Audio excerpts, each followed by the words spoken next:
Oh, yeah, we live. We are live. Welcome back Yeah. to the Devil Dribble Podcast. It's been like 3 years. No, this is episode 38. A quarter season check-in right here.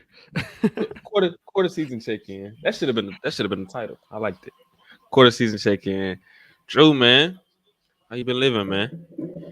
Man, uh, things were a little bit rough to start the year. The first few games, but right now, the Houston Rockets and the Harden Clippers. Yeah, I said the Harden Clippers are the two hottest teams in the Western Conference right now.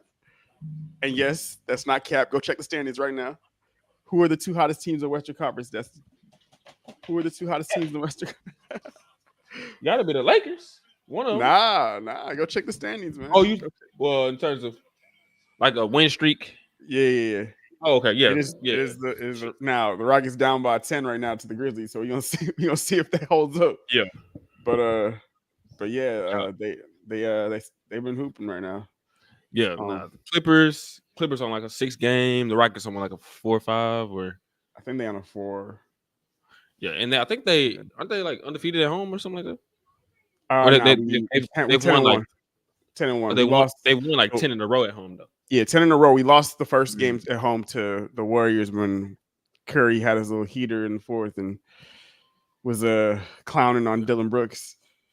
But but no, like things are looking pretty good right now to start the year. Rockets defense, top 5 D. The Udoka prediction that I had is looking pretty solid. I thought he was going to add like I really thought I thought it was easily we were going to be on the over because the over under was 31 this year. I think we're going to definitely clear that.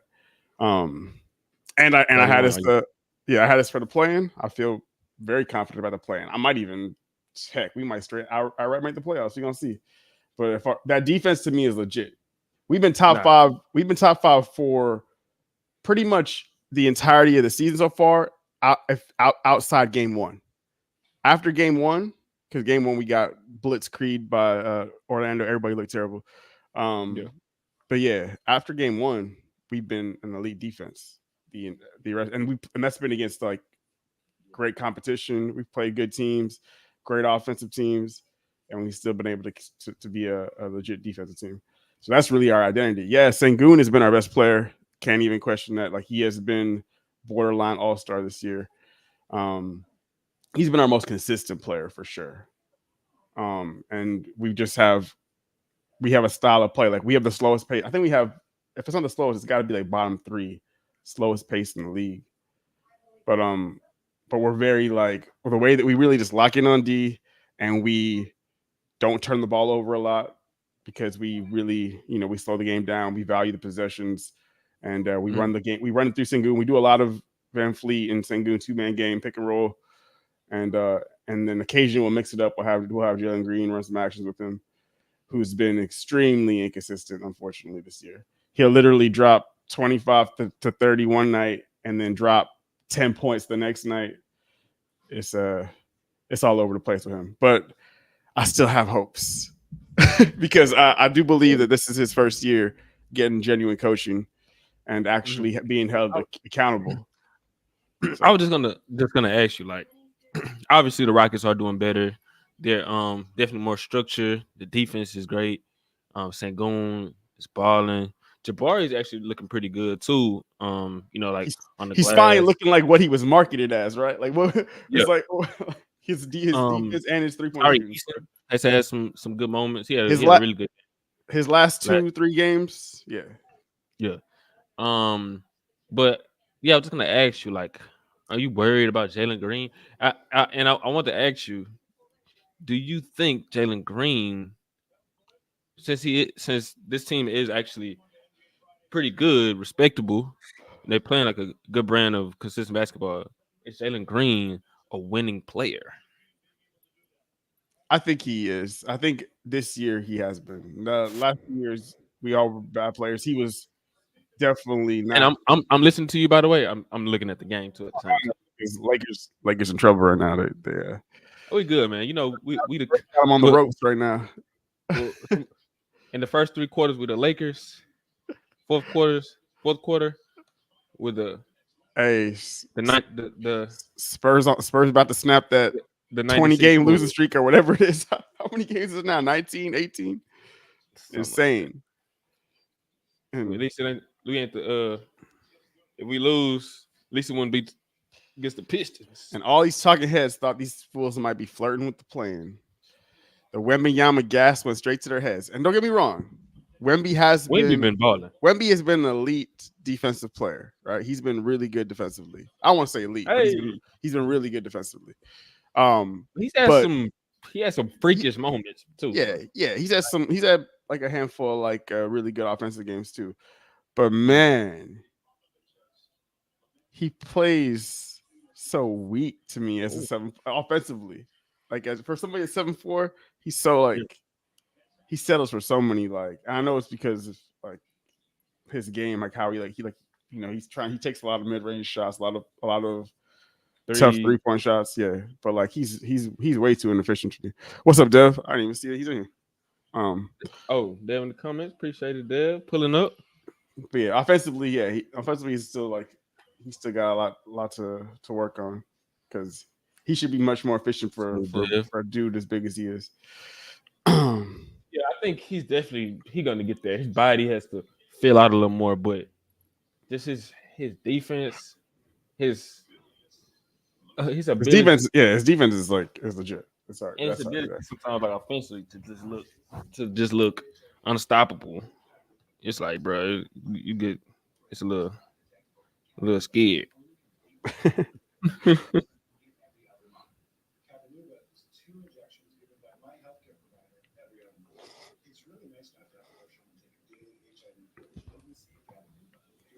But as far as the Jalen Green thing, like I was looking at like in the Rockets wins, he's been fantastic. The problem is in the losses, he's been so bad that you could almost say like he's been a main contributor in a lot of the losses that we've had. We've been now, of course, like and it almost if you look at it, it's almost like home and road. At home, he's been really, really good. Or Mm. and on the road he's been terrible. Like he has literally been two different players, home and away. The only times that he didn't really the only case where that was different was for whatever reason the games in Denver. The games in Denver he just balled out. Like he for whatever reason his game traveled to Denver, but it didn't travel anywhere else so far this season. So he's been extremely inconsistent, and it's almost been he has been the Rockets, but it almost can be attributed in a lot of ways to him because Sengun has been pretty consistent for the most part. He's had like 2 or 3 games where he didn't perform that well, and that Mhm. was the games that I don't know if you saw. Like Udoka benched him and Jalen Green the game against I think it was the game against Memphis. It was either He Memphis. he not scared to bench him at all. Yeah, he benched both of them, and then he benched them again in another game in the fourth quarter. I'm trying to remember who it was again, but like it was a game that we ended up winning both of those games, but we ended up winning it with like the bench lineup, and it was I remember it was a game that we were I'm trying to remember the opponent, but I remember there was a game that we were up, and then we started dribbling out the clock. We were just like wasting possessions, trying to run the clock. Instead of we got away from our Mm. offense, so we just kept on running the clock.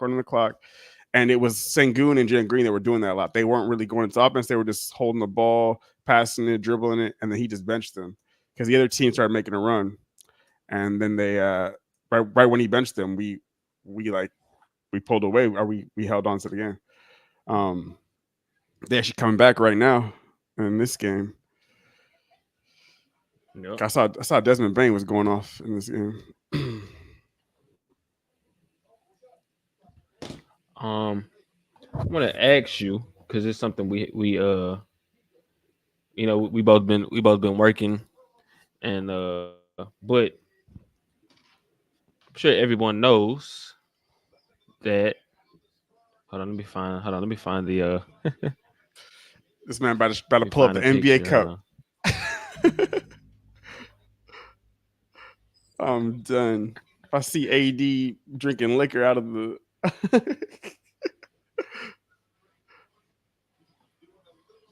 Hold on. Where is it? Where is it? Where is it? I'm trying to find a picture of them with the cup.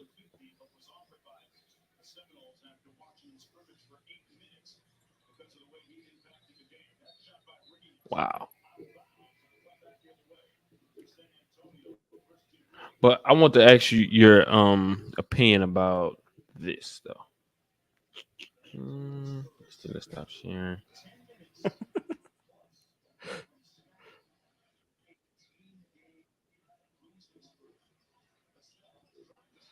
I swear, if I see Desmond Bain get one more three,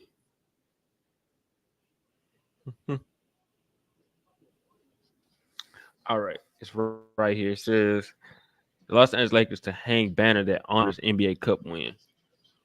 What do you think? like I said, this is Los Angeles Clippers behavior. um, I mean, you know I'm right. Y'all can't be hanging in season I tournament mean, I banners. don't know. Like y'all won it. Okay, everybody's gonna know y'all won the first one, but for real, y'all gonna hang a banner? I don't know, man. As Kobe once I don't said, think it's. do I need to pull up the Kobe clip real quick? But yeah, oh, this man then killed. He didn't eliminate himself from the stream.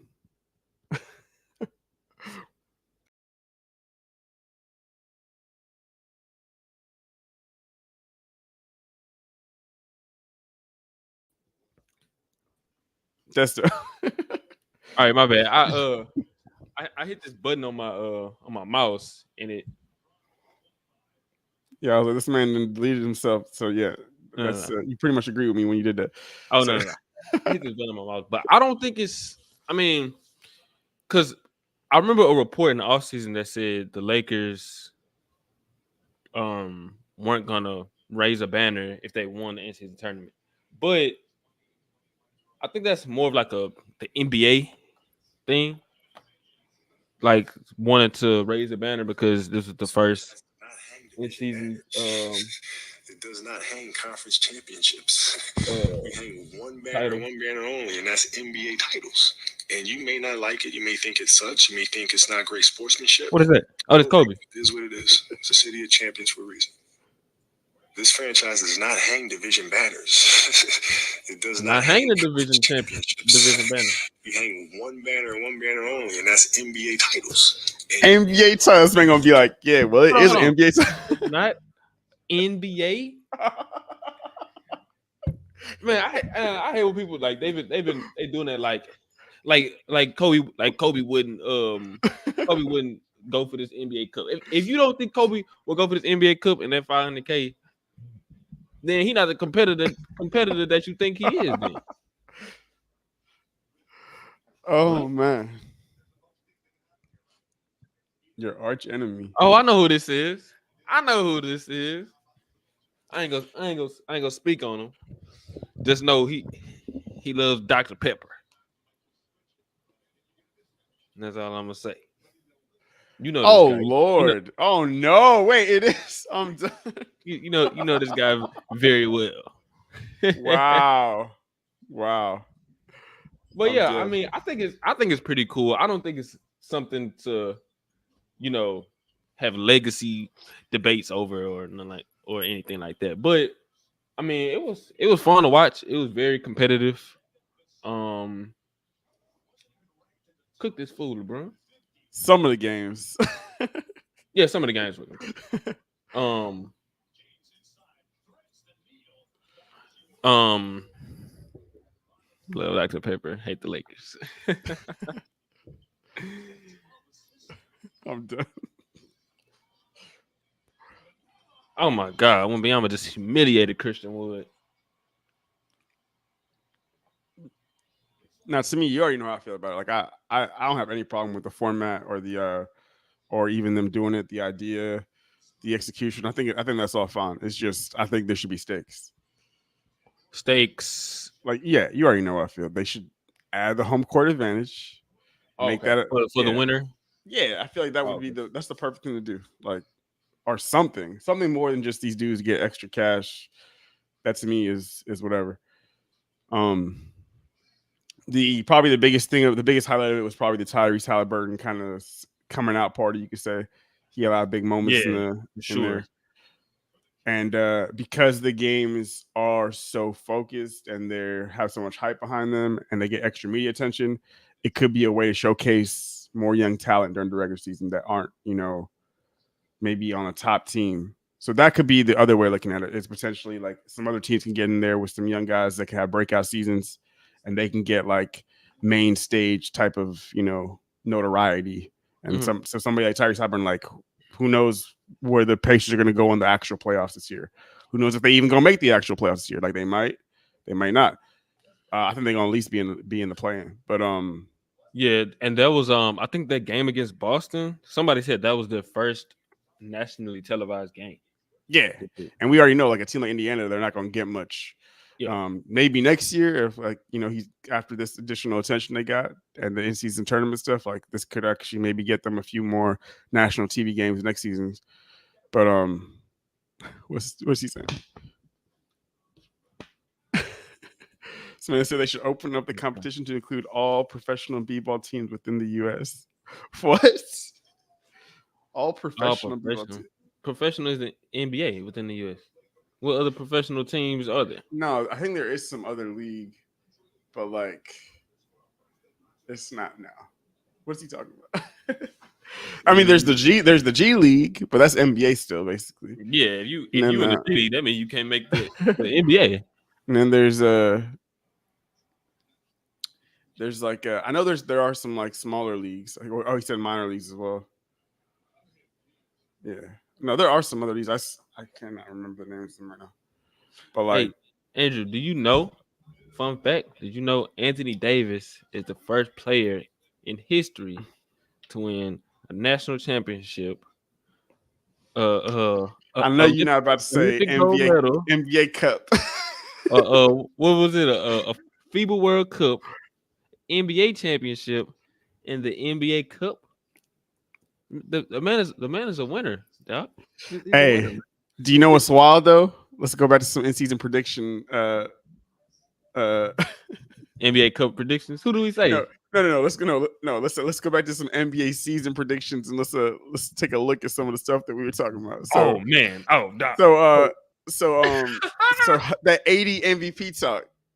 No. I didn't say 80 for MVP in our first episode. Did you not say 80 for MVP? No, I said Jason Tatum. Wait a second, Bruh, our first video, I said Jason Tatum. I'm pretty damn sure, man. I said AD. I said AD for Defensive Player of the Year. We gotta take a look back at that because I feel like you might have said him for both of them.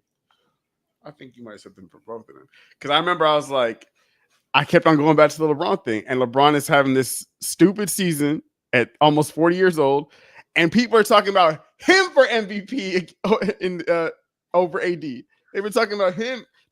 And he even won MVP of the in-season tournament, which to me, I think that should have went to Anthony Davis. But you could make a case for LeBron too. Yeah, I think especially that last game. But you could make a case for LeBron as well. It's all the tournament games, and then of course the final ones that we had against the Pelicans and the one we had against Indiana too. 15 points, 6 minutes left. You gotta make the run here if we're gonna make it. But yeah, I said JT for MVP. Which isn't looking bad. I mean, they have like the first and second best record in the league. He's balling. Maybe I'm misremembering, but I'm gonna have to take a double. I may have text you that like before the season, like, oh, AD gonna be MVP, Defensive Player of the Year, Finals MVP, all that. But I said, I know I said like in our predictions, our actual predictions, I picked Jason Tatum. We both messed up on Rookie of the Year. We'll say that. Oh, bro. although man. Wait, hey, I will say this: Scoot is starting to get it together. Yeah, I feel like exactly. the game is starting to slow down. Yeah, because the game where I noticed that like he looked different compared to like previously earlier in the season was the Clippers The game. Clippers game. I was just The gonna say Clippers that. game, he looked Yeah, like in he looked really good. control, really good decision making. He He was shot. hitting He he was shot hitting his well. shots. He was hitting shots, but it was like, but he was also taking better shots. Right. I feel like he was taking some bad shots as well. In the earlier games, like he was rushing his shots, and he seemed like he was much more confident and like intentional with what he was doing. So Mhm. so yeah, I actually I feel good about him getting it together and him, vastly improving because god damn, those first like 10 starts or whatever it was terrible. And he also had the injury that didn't help situation either. But I think he's gonna get it together. I don't think he's gonna be at all in the running. I think probably Chet's gonna probably end up running away with the rookie of the year. Um I don't know, man. Wimby's looking good too. But I'll Wemby's probably looking have. good, but like offensively, he has not, he's been pretty bad. He's had moments. He's Yeah, had moments, Shit but has been like but like efficient as hell, but like and also been great defensively. just to give you a highlight of how like this is going to be throwing shade on my guy Jalen Green, but Wemby been less efficient than rookie Jalen Green, and that to me is crazy. You Yeah, can't you but can't the you only can't thing I yeah would say, shit has been better than Wimby for sure. But yeah yeah he's not that doesn't mean they wouldn't pick Wimby to win Rookie of the Year. okay yeah Like, the the media media. might still get him, but the only reason why I say that I don't think that's going to happen is because the media loves Chet too, right? Like they love Chet too. They love Wemby more because Wemby got more Yeah, hype behind him. He got a whole upside and down. media machine behind him, especially because this is his first true year. While kind of Chet that was supposed to be last season and before he got hurt. Mhm. Because I feel like if Chet came out and was doing this last year, he would have got a lot. He would have been getting a lot of the praise that Wemby's getting right now because Yeah, for sure. people were kind of anticipating him more last year. Mhm. And then it ended up being the same. He kind of got forgotten, left behind in everybody's thought process because Wemby was coming out the same season and he already had that focus.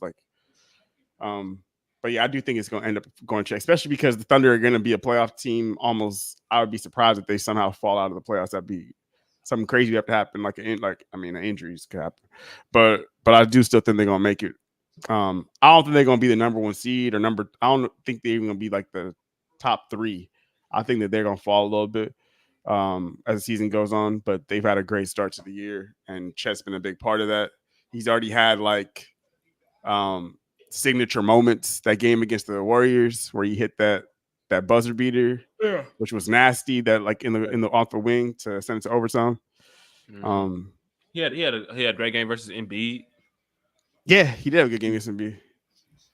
Yeah, and so yeah, he has a much better team around him, but you can just tell like he's just more developed. He's progressed more offensively as he's got more like consistency, go to moves as an offensive player than Wemby does at this point. Um, Yeah, for sure. Um, well, let me ask you right now, since we're a quarter way through, which it's still early. A lot of things can change. Let's do um quarter season predictions. What we okay. I know we had our preseason predictions quarter of the way through. Um, the MVP was decided today. Your MVP will be who? If the NBA MVP was decided today, so I had said going into the year, I thought it was going to be Jokic. Um, it's not looking good for the Jokic thing. I don't think he's had some pretty bad stretches this season. Yeah, he had some games when he got thrown out, and he had a couple bad offensive games in a row for sure. Um, yeah, I don't think it's looking too good because also I feel like they have to have probably a top three seed, which is not out of the realm. But for him to get a third one, they might need to have the best record possibly. Um, They number two. They number two in the West.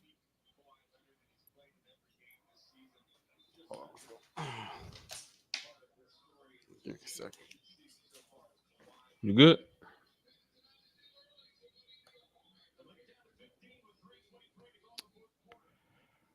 Wait, what happened? Hold up. Hey, you hear me? Yeah. Yes, I hear you. Hey, Dustin.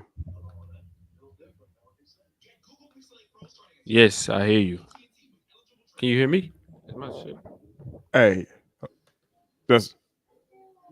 You hear me? Oh, yes, I hear you. This man tripping. Like the video if you can hear Drew, man.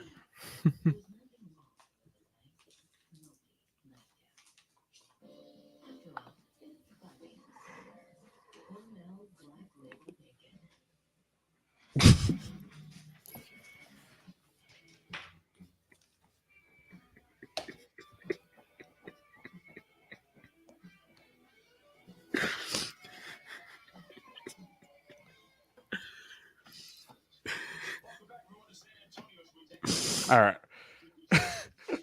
What the? You can hear me? Yeah, yeah. No, I was trying to switch my headphones. But Yep. This thing you hear it? You hear Spo, Huh? Spo going on the Lakers right now? This dude. Hey, I respect, man. He's certified hater, man. This part I don't agree with though. I just don't think enough Oh, people. absolutely not. I don't think enough people know or care about small market Woo, teams, and Devin they Vassell, boy, and killing too them. many of those small market teams will probably just get steamrolled. That it would just be like people just be, what are who are these guys? What are they even doing out here on the court? We want to see the stars match up the best of the best. Um, I don't think it would be the only way would be if some of those minor league teams actually won, and Mhm. that seems to be so unlikely to me. Um, Like what minor league team? Like exactly, like it's just there's not really. it wouldn't be like a college team or something. Yeah. The OTE overtime elite. Absolutely not. Those dudes that get steamrolled, they got dudes like 16, 17 up in those leagues. Um, but yeah. Oh, man. Hold up, Rockets came back up in this. We tied. Let's go. But nah, to me, Oh, I what were we mean, talking about? Oh yeah, MVP. Yeah, it's yeah. Yeah. yeah, the Jokic thing is not looking likely. At least a quarter pole into it, they would have to go on like a really big turnaround run, and I honestly don't think that I don't see that happening. It's seeming like they're gonna have a lot more competition this year, especially if this other teams stay relatively healthy. Knock on wood, we're gonna see. Hopefully, there's no crazy injuries this year. Um, I think right now you probably got to say Luka's got to be up there for the running right now. Um, I don't know if the media is really going to give it to somebody like Ant, even though the Timberwolves are number one, because he's not really in the conversation for best player. He's not on that Yeah. level yet. He's Even I wouldn't even say. I don't think yeah, it's he's not clear even the way top 10. he's the best player on his team. I Exactly. mean, Yeah. But yeah, I wouldn't even say he's 'cause top. he been having a bit of a slump. And he had like a hip injury and Yeah. yeah. So it's gonna be. I feel like they're gonna be more like the Utah Jazz type of situation in Mm. past years, where they have a really good star in Donovan Mitchell, but he's not really on the level of the other guys that are below him in the standings. So he's not gonna get But that notoriety. on that Utah team, they didn't have a guy. They didn't have a cat with him too. So, oh well, if you're talking about I strictly mean, MVP wise, the whole yeah, MVP thing. yeah, and But the so other, because I think, man, Timberwolves been nice, bro. no, they've been playing really good defensively. Is where they've been really impressive too, Mm-hmm. because they've been really consistent. They kind of figured it out a little bit. We're gonna see how, if they keep it up, but they compared to last year, yeah. And they could use that excuse that they did have the injury issues with Cat, even though they started off poorly. Um, they didn't really get a lot of time to really develop the chemistry and stuff like that. Yeah, I think Luka's got to be in the Western Conference. It's got to probably be the leading candidate, and then out east, you could argue Tatum, I guess, and even Embiid again, possibly. Although he's not really getting the talk, and I don't think he's going. I don't think he has any chance to get it this year after the postseason last year. So yeah, I would say most likely it's Luka. The Tatum pick is not looking bad, but I don't feel like he's getting that much talk for it really right now. Yeah, I think because Boston just been pretty dominant, like Yeah, as a whole unit. yeah. It hasn't been like he's been having like just ridiculous performances, Yeah.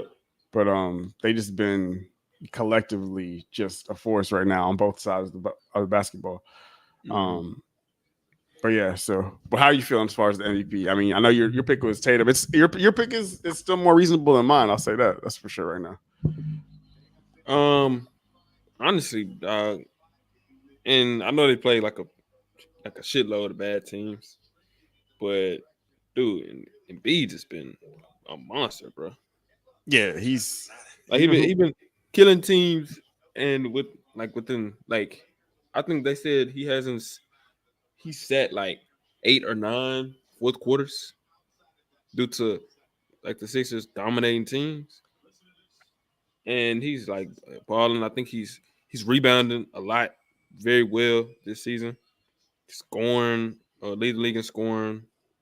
Still efficient, still getting to the line. He's been pretty good defensively as well.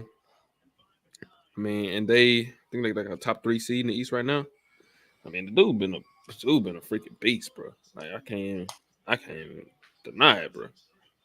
We've been balling. Giannis, he started off slow. He's been coming along really well. He had that ridiculous game the other day versus the Pacers when he shot like 32 free throws, and then he wanted to, insane. and then you saw the end when He they was trying to get the ball. Yeah, yeah they took the he's game ball because for a rookie, well that's what they claim, and then he run into the locker room. You know what I can't stand. No, I'm gonna take a pause real quick in these season rankings. I'm gonna show you a player I cannot stand in the NBA, bro.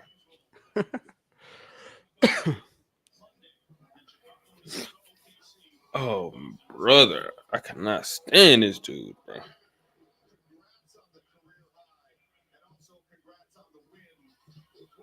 This dude right here. I cannot stand this dude, bro. This dude is the most annoying. Look at his stats. He don't get you 1 point. He don't get you one rebound. He don't get you one assist. He suck. And then, did you see he's like the the biggest. scuffle the other day that they had? He's the biggest rider, man. I swear. He is the Bro, biggest rider. dog. The number one Dude, do you think cheerleader. this dude would be? Do you think this dude would be in the league Absolutely if not. The Bucks just gave this man a job as like freaking a favor to Giannis, dead ass. He's like, all right, we gonna give your brother a contract. I don't even know. I guess he getting veteran minimum or something. oh an extension like crazy? I didn't even know he got an extension. But yeah, bro, that's crazy. we never. Like, That's elite basketball nepotism. So we call it yes, bro. elite basketball nepotism. Like, how do I dislike? You know, you can dislike a song or something on. You know, you a great player when you got your brother an NBA contract to just sit on the bench and just root for your ass. You got your brother a whole contract he don't even really got to play. He don't even really got to be good. That's crazy, man. He just got to have the same last name, bro, and look like he could play basketball. And, Giannis brothers. All Giannis brothers suck, bro. All of them suck. Like, and I can't stand like, bro. I just don't like how fake he looked when he was like he was about to run on the court when the whole scuffle happened with the Pacers. Dude, you're not about to run on the court because you're gonna get suspended and you only on like this freaking veteran minimum contract and you ain't even a vet. He might as well run on the court, actually. Like you ain't gonna lose. They're not gonna really. The only thing they're gonna be missing is you hyping up Giannis on the side. Exactly. That's it, bro. He actually the perfect dude to run on the court, to be honest. Man. Yeah. If anybody should get suspended for going on the court and punching somebody, it should be you because you're not gonna do nothing. Bro, he's so bad. The Giannis had like 58 or something like that. He had broke the Bucks record or something like that for points scored in the game or something like that. They had put in the bench units with him in the game. Hold This on. dude was awful. He was just so they were so bad, that bench unit. The Pacers made a comeback with their bench unit, so the starters had to come back in the game. That's how Giannis ended up getting 64 because they took him out when he had 58. Yeah. A lot of Yeah, those, so a lot of those like 60 plus games usually only happens when it somehow gets close again. I feel like so many times guys get around 60 and then they end up not playing the rest of the game. The Giannis did that a couple times. yeah. Oh no, not Giannis. Harden. Harden's did that. Well, Kobe's gotten there, of course, 81. But Kobe, it's happened with Kobe a lot. I feel like it's Kobe's happened had with LeBron probably too.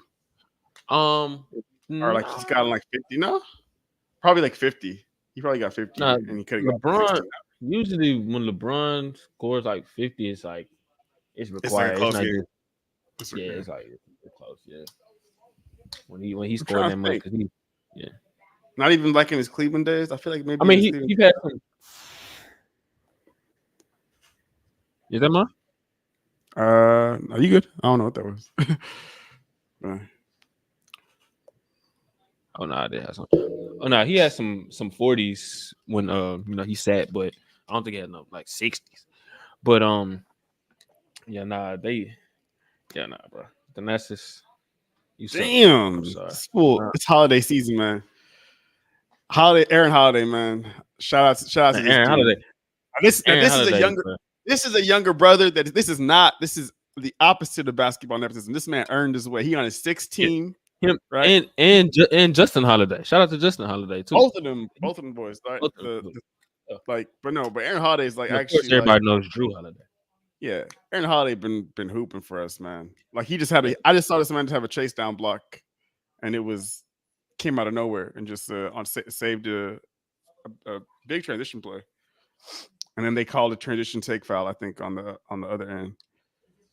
Yeah, but Yeah, some good NBA brother tandems or sometimes threesomes in the league. Pause. I would say Lonzo and LaMelo, but ain't hurt and shit. But when they not hurt, they some really good NBA players.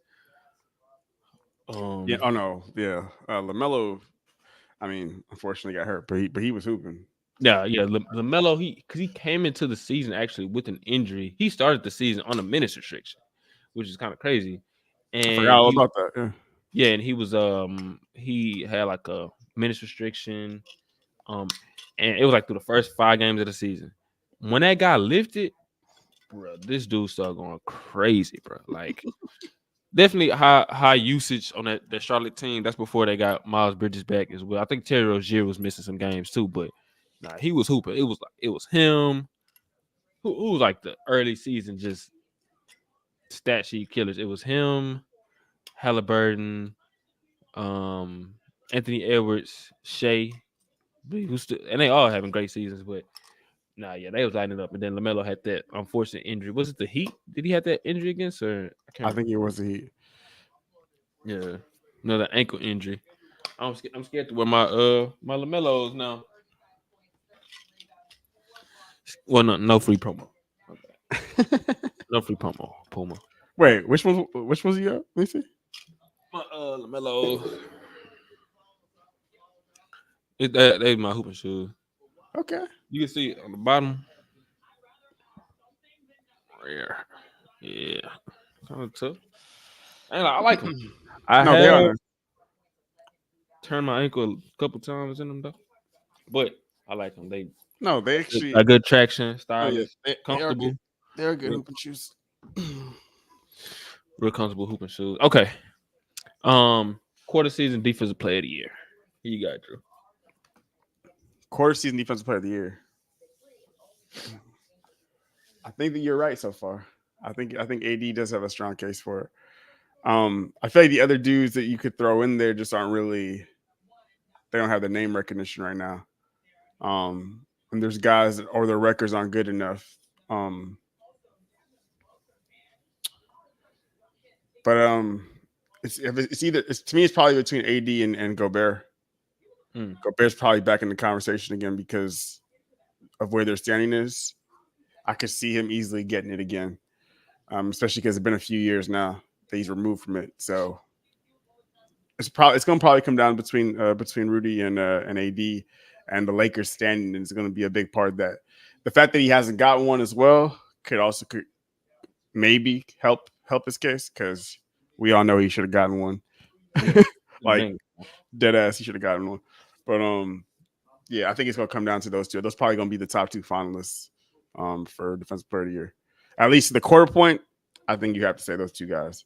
You could argue other guys like I'm not gonna make this argument, but like yeah, like somebody like Dylan Brooks has been really good for the Rockets. Not Defensive Player of the Year, I would say, because I always lean towards rim protectors when it comes to stuff like that. Mm. And I feel like a big part of the Rockets changed from being like a trash bottom of the league defensive team to a top 5 defensive team has been not just Dylan Brooks. It's been kind of a collective thing. And Ime Udoka gets a lot of that credit, like him providing some structure and how we defend. Uh, Even Fred VanVleet, like he's been kind of like directing the defense a lot. Him and Dylan Brooks have been really getting guys, like a lot of young dudes to buy in and put them in better positions. But yeah, I think it's gonna be AD or Rudy Gobert so far at this point. Yeah. For me, right now, my quarter season defensive player of the year is Rudy Gobert. Yeah. Actually, I think 80 isn't far off. Um, I think the fact that the It's Timberwolves, the it's the standings right now. Like yeah, yeah, somewhat of the standards. I mean, yeah, and I think the fact that they are the number one seed and they have the number one defense, yeah. that's a big part of That's it. Now they do have better perimeter defend. Well, yeah, they do have better perimeter defenders, and they've been more healthy on the perimeter than the Lakers. Since the Lakers have gotten like Vanderbilt, Cam Reddish been playing really good defense for us. Has been helping out AD. But as you can see on a night like tonight, AD holds the Lakers defense together like by a string, rebound, which is a huge part of defense to me. Um, uh, Deterring shots, even if you aren't blocking shots, is important. Um, and AD's been balling. I would lean Gobert right now just because this dude he's been a beast on that end. I catch a handful of Timberwolves games, and the only time he isn't really having an impact on defense is he has a couple games where he's gotten some foul trouble and it's hurt his team, and that caused the defense to be you know uh bad to average that night. Usually when he's on the court, they're operating well defensively. I mean, he it's generational. Actually, I'm gonna give Rudy Gobert his flowers. He's a generational defender. He's one of the best rim protectors of all time. And I know people like to bag on Gobert, like to say he soft or whatever because his offensive game or whatever. But the dude is tremendous on that end, bro. Like he swallows up defenders. Pause. The paint is his. If you come in anywhere in that square, that rectangle, whatever that is, like in that area, it's hard to make a pass because he's there. It's hard to shoot a shot. It's hard to get a rebound because he's gonna get the rebound too. And it's just elite. I do think AD is a better defender than Rudy Gobert. But I would say Rudy Gobert is having a slightly better defensive season than him. So I would lean. he's a versatility merchant. Now, Oh, AD. no, yeah, I'm fine. Oh, That's what some fools would say. I oh mean, yeah, no, but yeah, oh yeah, he is a more versatile defender. Like he could, yeah. Him and they say AD and Bam. They bam, yeah, yeah, versatility or switch merchants or something like that or whatever. And Bam was actually having a really good season too. He's been hurt like for a while. yeah. And the Heat have not been, they've been basically what they were last year. Yeah. But yeah, right now I would lean Gobert. We just on the quarter way through. AD he only missed his second game tonight. Darvin said he didn't play not because of the hip injury he's been having. That's actually feeling better. It's the he if you watch like the first play against in the San Antonio game last game, he had twisted his ankle. and he played through. He had a great game, had like 37 points, something like that. But they said that's why he didn't play tonight. But he only missed the second game tonight, which is just good. You know, the only other game he missed was when we played the Rockets. The Rockets killed us because AD defensively is a monster, and we do not have a good defensive backups at all. Not even solid defensive backups like Jackson Hayes, Christian Wood. Big C Wood. I think Christian Wood is solid defensively He has next he to has AD, he has moments, but only possessions. only Yeah, next to AD. When he's the lone five, no. Jackson Hayes, hell no. He fouled out in like 3 quarters tonight. Um, that's crazy. yeah, so or he had like 5 fouls within 3 quarters, and he didn't play into garbage time. But yeah, nah. And if you need more evidence on how AD is good defensively, and what I think still, and I think it's still a debate, and I'm on sometimes some days I'm on this side of it, some days I'm on that side of it. The best player on the Lakers, and I think the huge factor is that defensive end of the floor, with along with um his offense, which I think his numbers don't show the offensive season that he's having. Because it's some games where he'll have like only like 16 points or like 19 points or something like that. But His that's defense, because his defense was just so great. We end up like if you watch that Pelicans game, yeah, he was LeBron was magnificent. LeBron, he was super efficient, whatever. But he was almost as good as LeBron to me if you watch the game because he just dominated them defensively on that end. He had like 16 points, like 17 rebounds, in like 3 quarters, and he didn't have to shoot a lot, you know. So I'm not just gonna look at his numbers and say, oh, he's only giving you 23 points a game. He's not having a great offensive season, which I think he is. He's starting to shoot the mid range a little better. He's shooting a good clip from the free throw line. I think it's his third efficient season in his career, something like that, like 62 true shooting percentage or something like that. okay. Yeah, so he's having a really good offensive season. But yeah, I don't know. It's hard because LeBron's still LeBron, man. 21 years in, it's too crazy. He ain't prime Optimus Prime LeBron, but he's still a beast, bro. And he's better than Dame, Drew.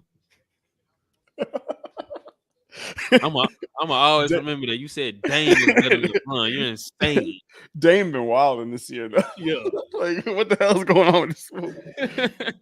he's better than Dame.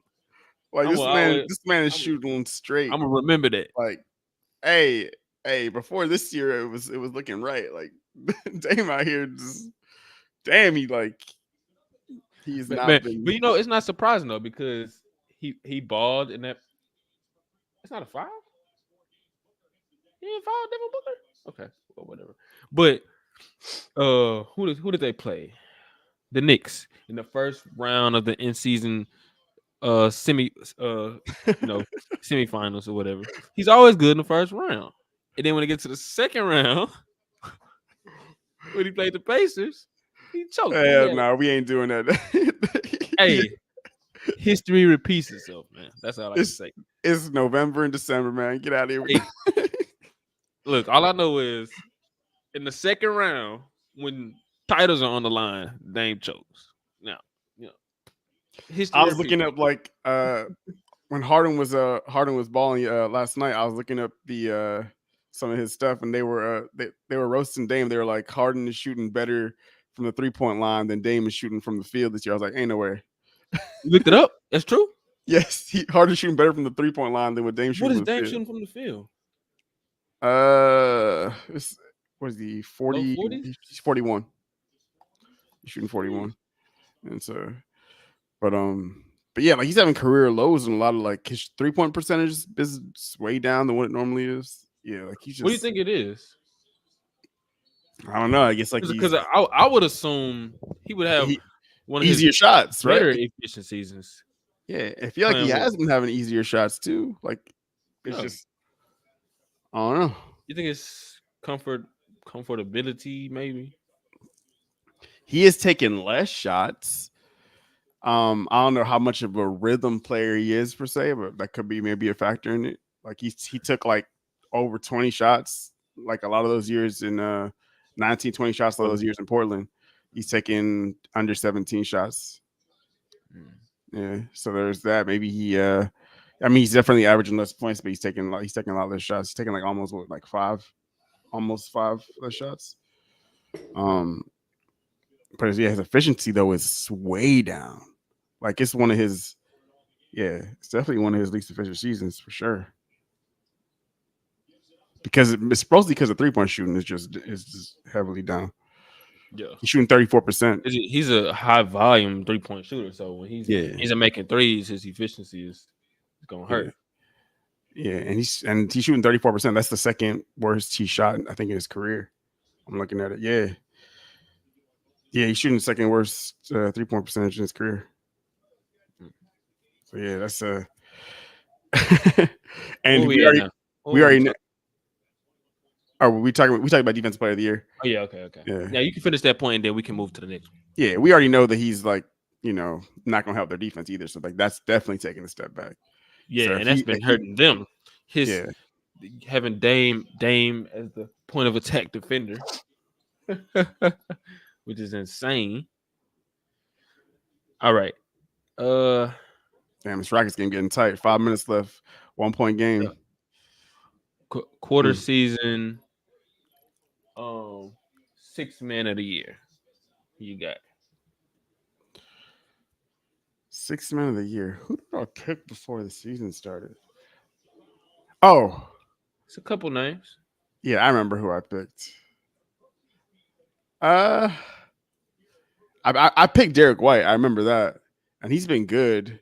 But he's been starting though. Yeah, but he hasn't been 6th man though. That's the problem.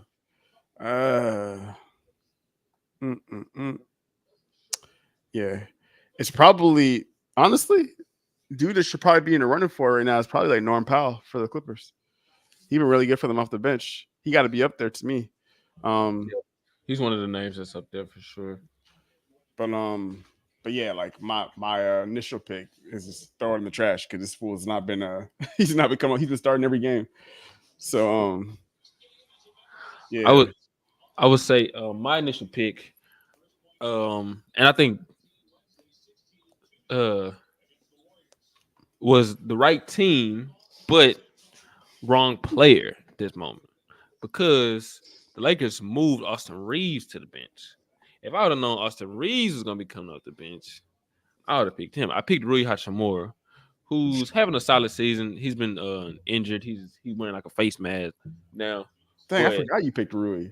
Yeah, but Austin Reeves been coming off the bench and he been balling. But if I had to choose a 6th man of the year right now, though, it would probably be Malik Monk.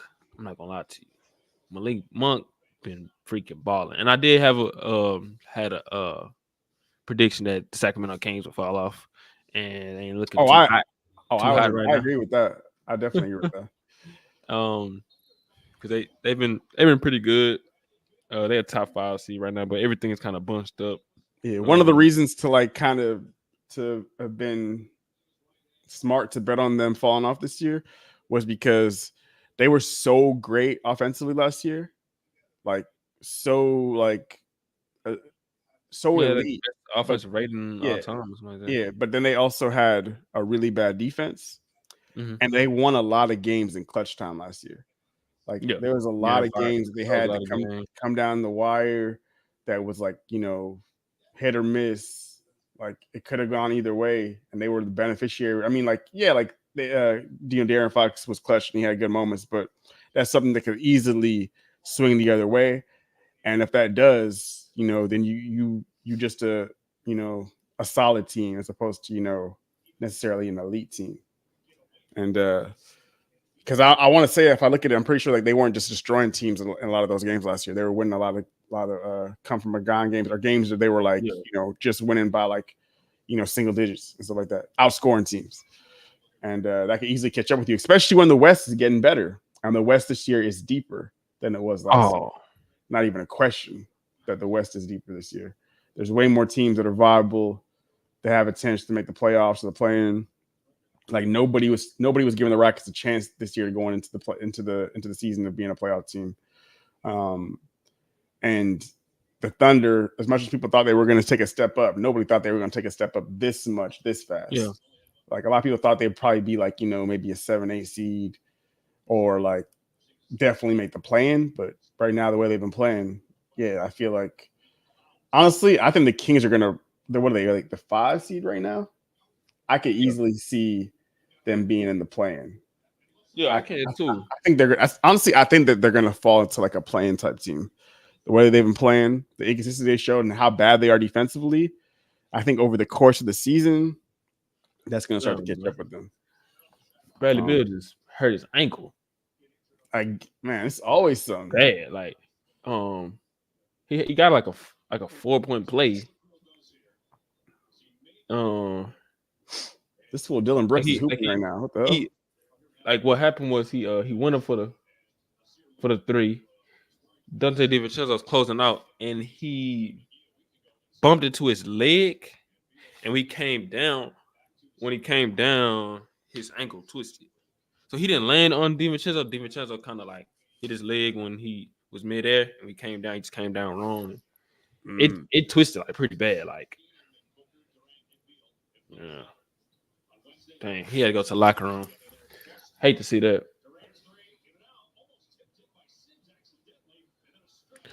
Yeah, man. Hope Bradley Beal's all right. But yeah, man. Malik Monk, Austin Reeves. Who else was I want to show some love to? I forgot. Oh, Isaiah Joe.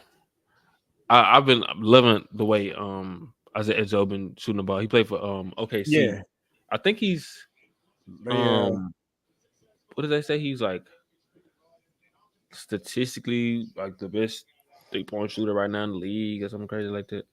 yeah, he was really good when they picked him up last year too.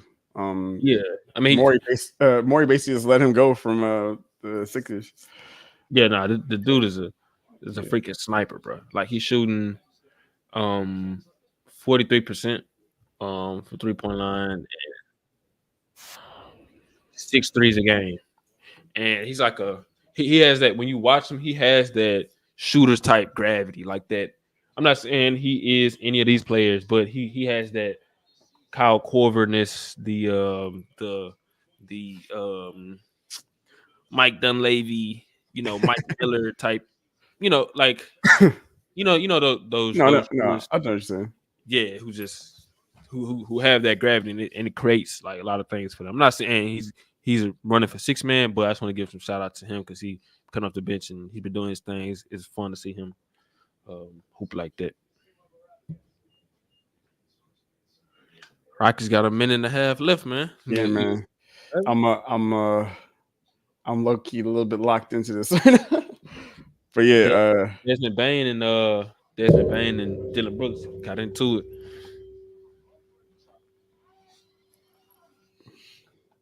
God damn, man, he made that. Dang, I know I should have took Dylan Brooks tonight. Dude, freaking balling, 23 points, 8 rebounds. Yeah, he been hitting some like post midi turnaround fadeaways. I'm like, what's going on?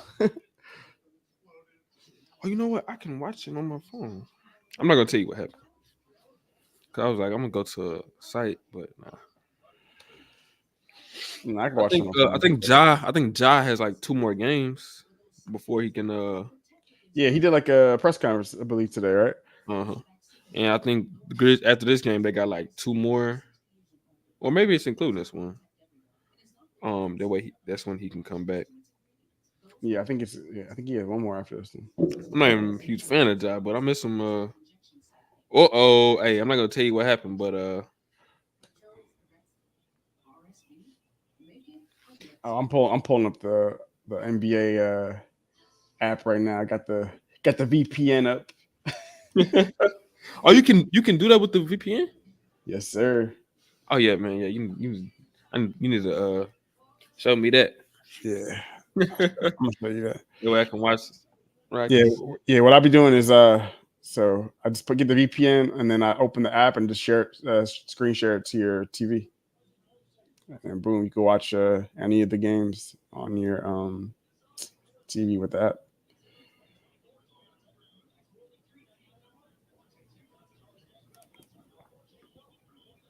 But Dylan Brooks, damn, What? he hit the pull up three. Yeah. He said a 3 hit. That was tough. Dude got 26 points. Oh, this is 24, this is 20 best game of the year right here. 24 in the second half. Oh, you already know he gonna be talking so much shit. He probably talking shit right now. Yeah, yeah. You see him after he hit that 3? man, man, especially because he had those comments. You see, he had those comments earlier in the year. He was like, Yeah, yeah. they have They look born or something like that. yeah. He's like they're weak and they have no swagger. They lost their swagger. Yeah. And hey, he can talk as much as he wants because yeah, they looking like they miss him for real. Yeah. And he was a big part of like what they did. Like him, Tyus Jones, Ja, um, Brandon Clark, Steven Adams. He was part of them, and I mean, they still got Brandon Clark and Steven Adams. They both just hurt, and then Ja, he's suspended. Yeah, I got to say, yeah, that's probably the dude I was the most wrong on, is Dylan Brooks. I just like very underrated signing. I didn't think he was gonna do. I didn't think he was gonna buy in like this. Like obviously, the shooting, his offensive, anything that he's been giving us on that end has been a surprise, and he's probably having his best offensive season of his career at this point, like efficiency wise. So like that was a surprise in itself. But like I probably didn't value how good of a defender he was in Memphis. A lot of those teams that they had elite defensive teams, and I knew he was always a good defender, but there was so much talk and so much other noise and nonsense that he would get involved with that you kind of wouldn't really see his impact on the court, like how good of a defender he actually is. And a lot of it's just his antics with LeBron, really. There's a lot of it getting into with LeBron, getting into with the media, getting tossed out of games. Yeah. Dirty plays here and there. That's taking a lot of attention away from how he use him as like the scapegoat for like the whole Ja thing, like Ja immaturity or something like that, maybe. Yeah, because he was one of the leaders of the team, and honestly, he was, and it was in a positive in a lot of ways. Like I did think that they lost some leadership when they lost him. I didn't know how much of an impact it was going to be, but yeah, I was worried as far as how he was going to impact our young guys, and it's actually been the opposite. Like he's made these young dudes buy in better. Like they've been focused. Like they actually him and Fred. Him and Fred, yeah. And that was something that I was unsure of. I thought like he was gonna come there and maybe, disrupt things but a lot of that really was narrative based. That's the problem with like narratives. A lot of it's not always true. It's just, it's a lot of just optics. Like this looks like this, he looks like this type of dude, but now like he actually gets dudes to like, he gets the best out of a lot of dudes, right? He gets them to follow his lead defensively. Like he does a lot of the extracurricular stuff, but he gets dudes to actually, be in the right position, lock in on defense, make the right rotation, be disciplined, even if he's not always the most disciplined, So he's like an extension of the coach in that way as a defensive player. And I think that's why Udoka probably was so high on getting him, is because he could tell him what to do and he can, deliver that to the young dudes in a way that's going to get them to, to buy in. And so, yeah, like I actually end up hating the signing initially. I'm not going to say I love it, but it's like, it's a good signing for sure. Like I can't be mad at it. We'll see, like, 2 years down the line how we're looking, but this first year, he's doing what he needs to be doing. He's doing what needs to be done, and it's gonna pay dividends for like the development of dudes like Jabari Smith, even Jalen Green, even of course like Tari Eason and even Sengun as well. Like that's gonna definitely help the development to being like more complete basketball players, not just being like chuckers and offensive. Yeah, man. Shout out to Dylan Brooks, man, he changing the narrative around himself. Yeah, he's I still want to doing speak. BS, but I want to I want to shift a player similar to Dylan Brooks in a way. We gotta talk about your boy, man. We gotta talk about your boy, man. I'm sorry. which boy is that? This insane maniac, the $100 million man. I want everybody to focus on this area right here, the court. Oh hell no! Third foul.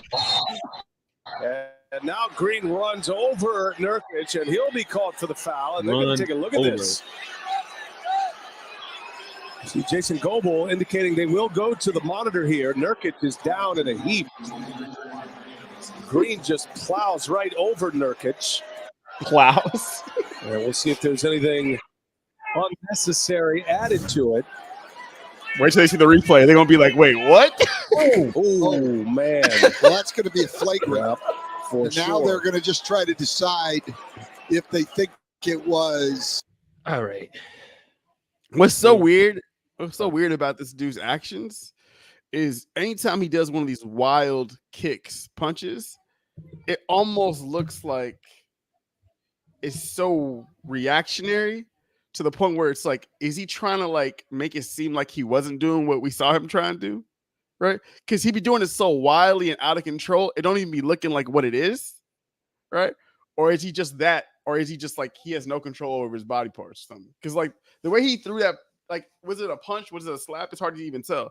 But like the way he threw it was so out of control and so wild, like it was almost like he was like this man just be hyperventilating, and he's be like, "I gotta hit something. I gotta." He just like, We'll stay like 0-0 just like first 2 minutes. who even hits somebody like that? Daniels, what is going on with Now this was the one. There was no question about what he was trying to do here. that? Full-on There ain't no question he friction was trying. going You know, he on. was going for the chokehold. Draymond But, getting in play. This got out of hand very quickly. But the other ones, like, jersey, it's ripped up. That's more than a beeline.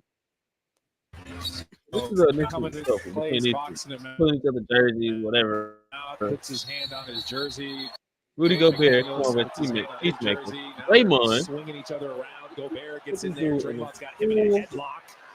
Guillotine. There's a lot happening here. Well, there were Man. no punches thrown, which is good. In the NBA, it doesn't matter even if you make contact. And then all of a Look at this dude. sudden, Gobert comes in, Look at this. and then Draymond's like, no. Yeah. did you see Gobert's comments too? He was like, Hey, he was I saying, want to like, show those two. Dude, no, the Gobert thing was. what'd you say?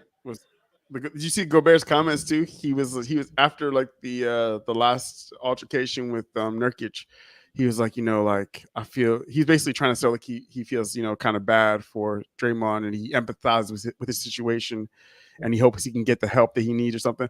I don't know why, but when I read that, I kind of felt like he was a little bit like he is plotting low-key when he was maybe he was sincere. Yeah, but when I was reading, I was kind of thinking like he's like, nah, like, hey, NBA, I need to suspend this man. He needs mental health. He needs mental health help or something. Like he needs to be out of here for a little while. But the way he was talking about it was making it seem like he was concerned. But on the low, I kind of feel like he was trying to say like, maybe he needs to be away from the game, and really work on himself or something. But yeah, when you get a chance, peep those comments and tell me what you think. If you think like it was fully genuine. I saw some of them. Yeah.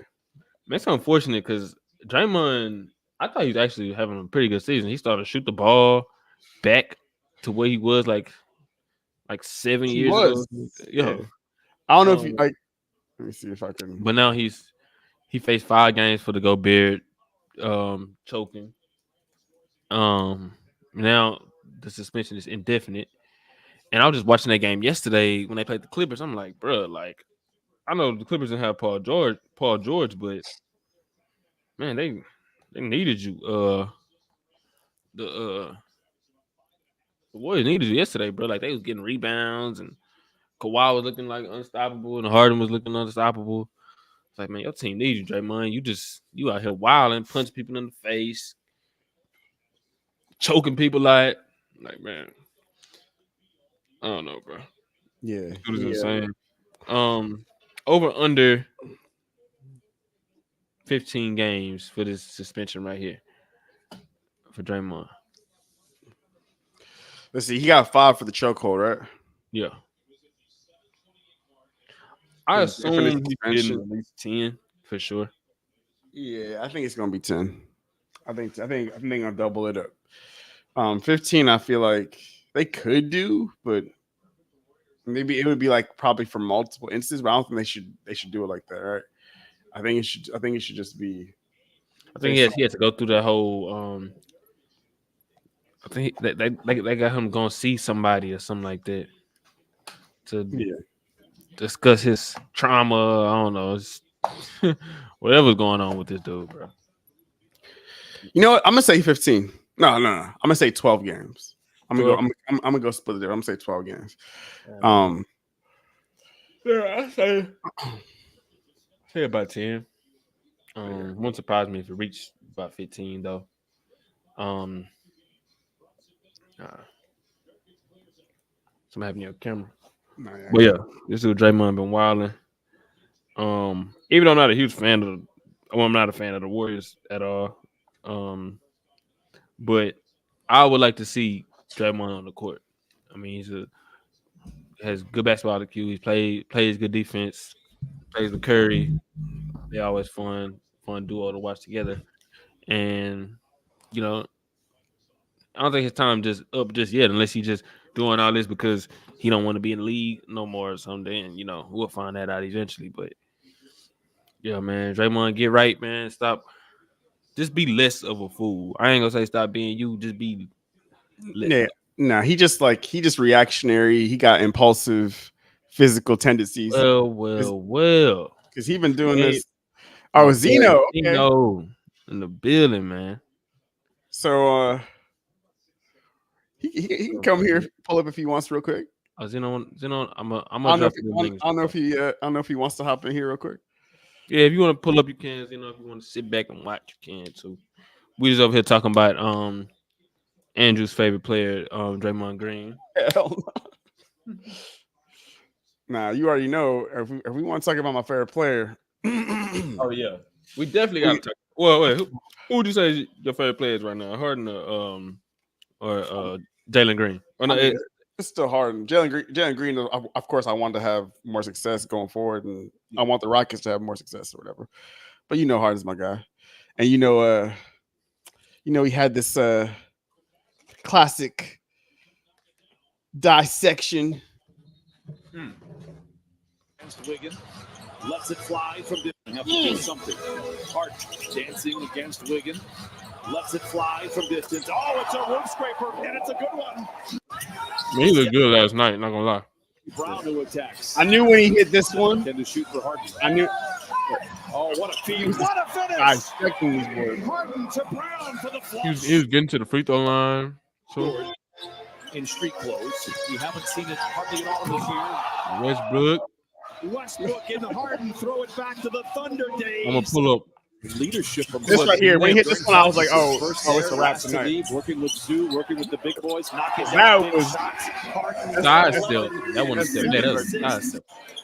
Yeah. Wait, pause real quick, Drew. Harden gets the inbound. Yes, sir. I'm gonna pull up the man, the myth, the legend, Mr. Hey, what's Zeno. up? Hello. B-ball Paul. Easy. I'm a building. Yeah. Hey man. Hey, B-ball Paul. He's shooting threes now. Yeah. He actually in his college days did take some threes. I think that they're actually trying to transition him into becoming a power forward. I've been saying that for a long time, that he's actually better as a power forward. He just sees 6'9". He doesn't have the necessary height, in my opinion, to really play center. And he's not necessarily a great rim protector as well. I think his power is more being very mobile and is better on the. I want to say he's great on the perimeter, but I think he's better on the perimeter and learning how to deal with threats on that side rather than trying to be a big at 6'9" or 6'10". And they're trying to work towards him becoming that way. they're playing him a lot of minutes at the center position, but that's just mainly to learn the game because really and truly, Paul Reed, this is pretty much Paul Reed's first season really getting minutes. Because when we had actually he's only getting 14 minutes, but like there's games where he's getting more minutes than others. Where is it? Let me show you. Let me see. Where is it? We go. Game logs. Hold on. Yeah. I'm gonna let you finish. Yep. But I have to bring up the biggest casual of all time. This boy. Why did you let this? Why did you let this casual. AI be on here? It's the only casual that You guys be letting AIs coming up over here. You That's said, why you crazy. let this casual? It's the big casual, the only casual. Hey, I pulled up. They had a stream. I think it was it Sunday? Mhm. Yeah. I think when I got off work, they had a stream. It was fun as hell. Not gonna lie. Yeah. I Thanks appreciate to you. Justin. The Hoosters Hey, Hoosters podcast. We try our best to make sure that everybody, gets on, have a Enjoys. good time, get their takes off and stuff, type shit. Facts. But yeah, Paul Reed does get time. Like there was this one game where he played like 29 minutes, and that's because Embiid is not there. So he's gonna get those games where he's playing a lot of minutes, but then he's usually averaging around 10 to 14 minutes. And he's actually playing games. That's the thing. Like the last few seasons, like he used to play like when he first came in 26 games, then got put to the G League, 38 games, and only playing like 8 minutes. Last year where he played 69 games, and it's not like he had injury.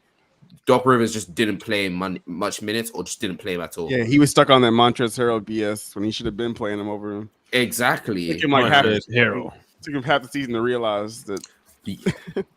Yo, and the worst thing is, no. That's not. You see, Montrezl was bad. You know what's even worse, Drew? Fucking giving, what's this nigga's name again? DeAndre Jordan minutes. Oh, that was the first year. Yeah. He did. What is going on? And then the worst thing is, he was also trying to give Dwayne Dedmon minutes. Now I was like, all right, bro. Nah, this is over. We're cooked. When I saw him trying to give Dwayne Dedmon minutes, I was like, yeah, we're cooked. Wayne Dedmon. Dwayne Dedmon minutes. Oh boy. Did you? Well, at what point did you know that Paul Reed was like a positive? A positive? Yeah. I knew Far pretty more early of a last positive year. than DeAndre Jordan. Second season. But it was in limited minutes though, because he only really played a little bit minutes. He played like 8. But I just saw he's a very big hustle guy. He likes to play defense. Like he knows that defense is probably going to be his calling card. He actually is a good roller. He's been working on. I don't know if I can call them post moves, but he's working on putting on the ball on the floor and trying to get to a spot, whether it's a lay or a little bit of a hook or something like that. Like I can see him trying to work on something, which is really nice on offensive end, outside of just being a run and dunk merchant. And this season, as Desto says, he's been shooting threes. Yeah, He's been shooting like 1 or 2 threes a game, but yeah, he's been shooting three threes a game on. No, I read that wrong. He's been shooting 0.13 a game. Wait, we're making it. Hey man. Hey, I do feel like when I've watched them, I've seen them. Yeah, I don't know. I feel like he's definitely more willing to take him. I remember I was watching when I first noticed. I remember they played us, they killed us, and I was still watching the game like in garbage time, and I'm like, okay, Paul Reed hit a 3. I'm like, okay. I looked, he hit another one. I was like, what? Then I watched another game. He was like shooting them, and then he was hitting them. I was like, oh.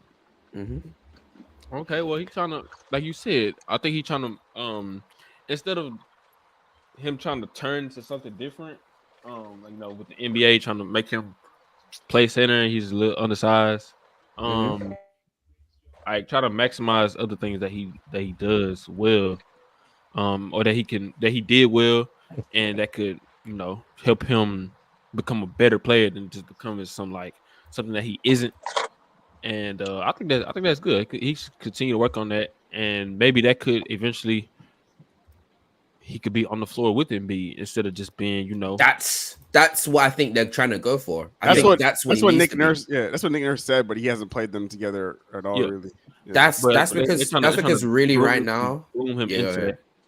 yeah, Which would that's be because great for right them now, if he can right now turn he's into that. known to. Yeah, sorry, my fault. I shouldn't be talking over you. Are you good? No, you good. You good, Yeah, bro. the issue with him is like right now he sometimes gets lost in rotation, or he doesn't make the right read and gets blown by, or he doesn't make the right read at the rim. So that's why they don't really want to play him with Embiid. And plus, right now we already have a four that's really good what he's doing, which is Nicholas Batum. Nicholas Batum has been really good this season. Mm-hmm. A very good connected passer, smart defender, IQ wise, knows where to be at all positions when it comes to the defensive end. And on three, when it comes to the offensive side, he's as I told you, good connected passer, and he also can space the floor out. You don't need much more than that from your four. So putting Paul Reed there just for trying to make him learn and all of that's not necessarily a good idea. I would recommend, if you want to do something similar to that, is give him Reed more minutes, maybe push him to like 20 minutes, and you try and do that when it comes to garbage teams like the Pistons, even though we played them I think 3 times at this point in time, or like the Wizards, those type of teams. Play him that much minutes against those so he gets more, time to be in the NBA rather than not being in a G League or being a bench, being on the bench, resting up for the the set starters. So that's what I want to say. I'm really happy about him. And by the way, I wanted to clarify this. He's not shooting 0.1. I was wrong. He's shooting 0.4. Okay. Oh, yes. High value. Oh, what a massive improvement. Hey man. Hey. All last season, all the last few seasons at max he shot, what was it? Let me see. Totals. 8 attempts at max. He's already at 10 attempts. That's a big jump. Respect his, and he's at 40% this the way season. through. That means he's on pace for 41. Yes. Yeah, 40%. Yeah, all I know is he's at 40% right now. So what percentage he shooting? 40%. He's a lockdown. He knocked down on 1 attempt. Let's go. That's elite. That's elite, Andrew. Yeah. Y'all are this trolling is too much for me right now. Oh man. Y'all had this been our first episode, I think, until like from the season started. We both been like hella busy. But y'all got any agendas or any push? No, they gotta come and give me the update on the Nets. The Nets have been good. What did I tell you? What did I tell you? What was I been saying? I did tell you guys that they're gonna be like a 8 to 6 seed. Did I not lie? Am I lying? Let's get to the nitty gritty of what you said was gonna happen though. Oh yeah. What Ben happened? Simmons. What's up with Ben Simmons, man? Hey, we're really gonna do that when the nigga's been injured? That's crazy. Ain't no way you're gonna be hating on him when he got injured. That's crazy. The Ben Simmons thing was exactly what I thought it was gonna be, but the net, what I didn't expect was the Cam. I mean, but he was basically the same player he was last year. Let's basically. He wasn't. No, he's not. He is not. He's better defensively, and he actually looked at the rim a little bit more than he did last season. He looked at the rim maybe one more time than he did last season. So he still looked at the rim more. Ben Simmons, and he's a better defender. And he's a better passer. For the small portion that he's been on the court, there's a couple times that you could literally go and look up. Ben Simmons added a post fadeaway to his game. When have you ever seen him do something like that? Like, what are we talking about? His rookie year. You saw him take a post fadeaway? Yes. He's gonna tell him. He's gonna tell him. He's gonna tell him. His rookie year. Yes, that's when he was doing all that stuff. I would say watching Ben Simmons this season, he looked, in the few games that he played, a lot more decisive and comfortable, with what he was doing, and like the casual said, defensively he was really good as well. But I don't know, man. He got a bad back.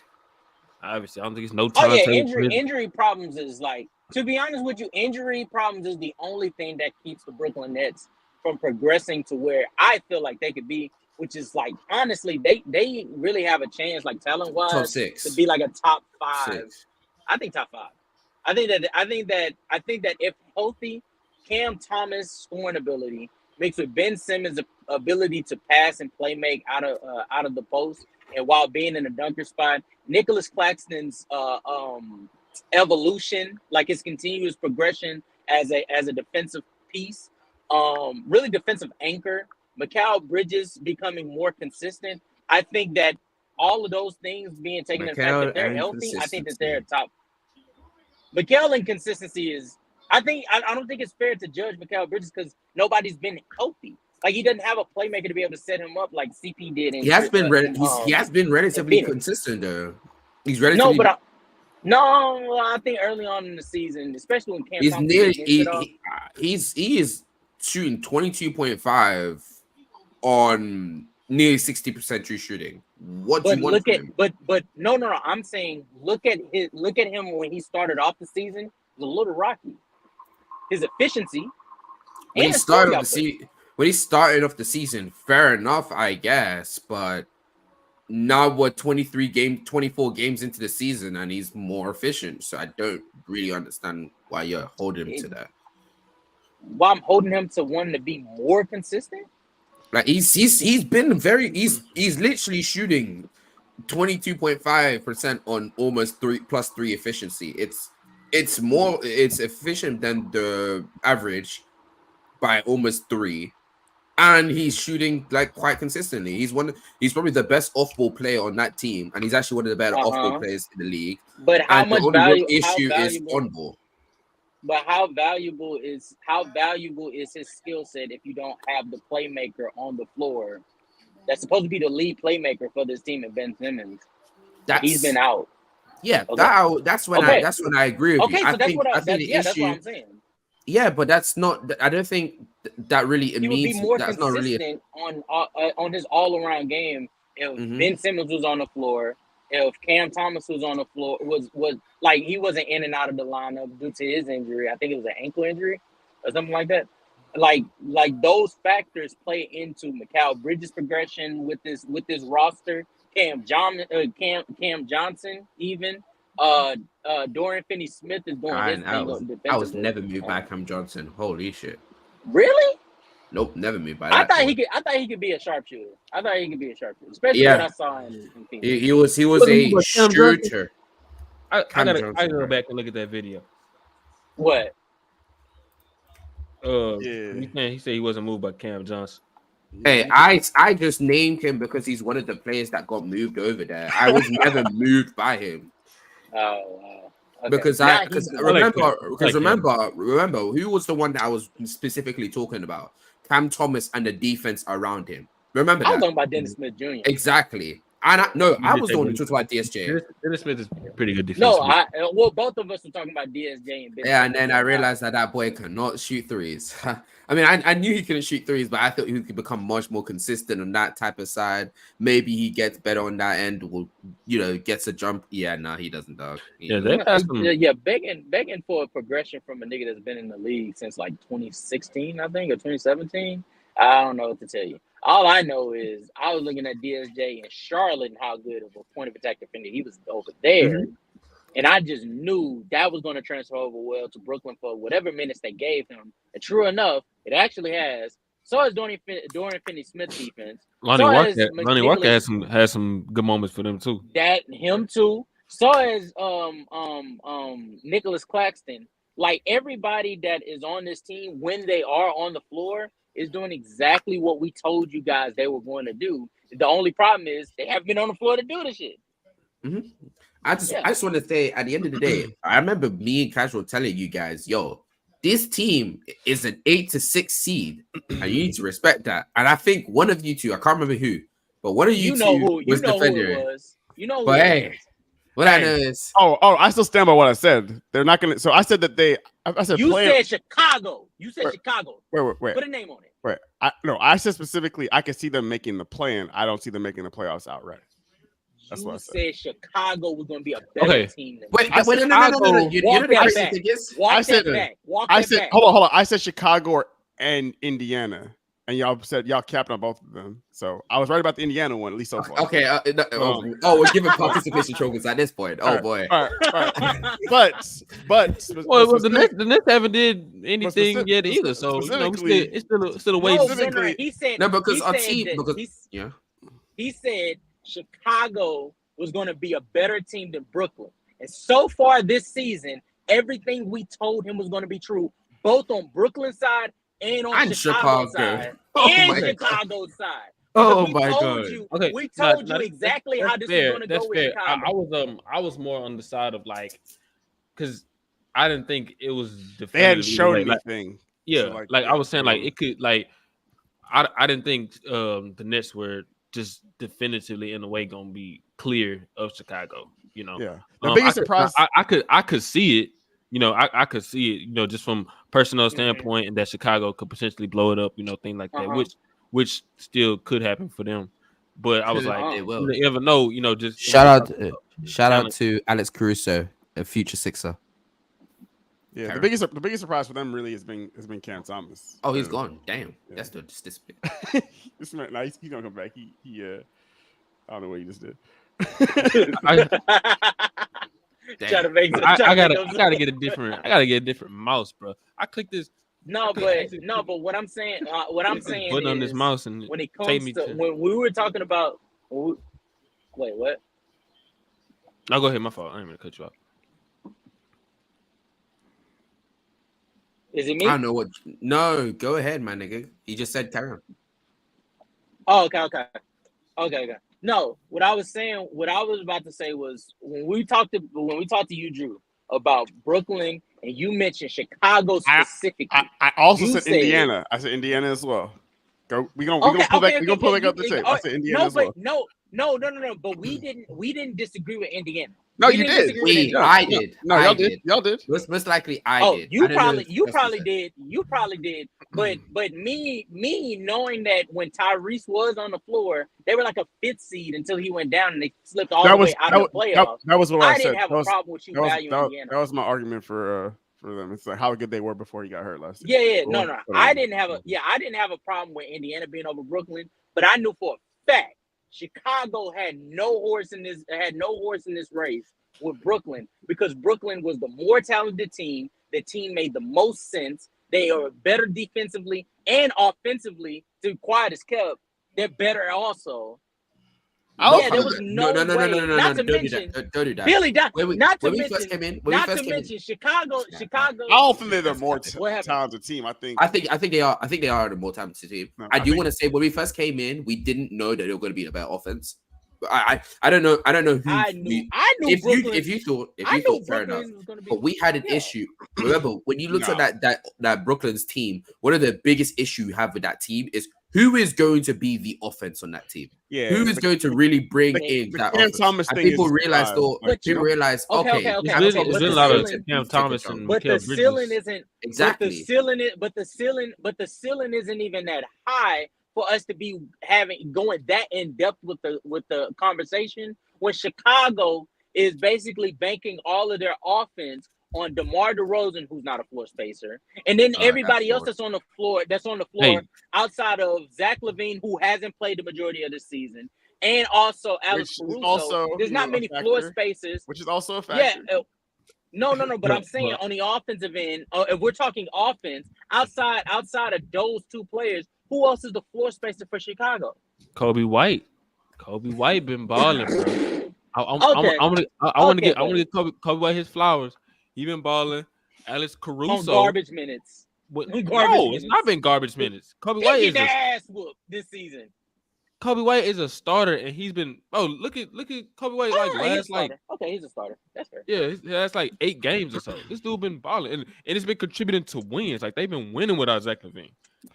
And I think he's better suited as a bench player, but I think even bench players like Jordan Clarkson is a starter in this league. So like that's fair. That's fair. Well, yeah, I think unlike a title contender, Kobe White is probably bench player. He's a bench player. What I know is respect Jordan Clarkson, man. Ain't no way you're bringing up Jordan Clarkson name and saying his name. No. I said Jordan. Yeah, I'm trolling. I'm trolling. But Alex Caruso when he isn't playing super hard and getting hurt, he's been a beast defensively and shooting the ball really well from three this season.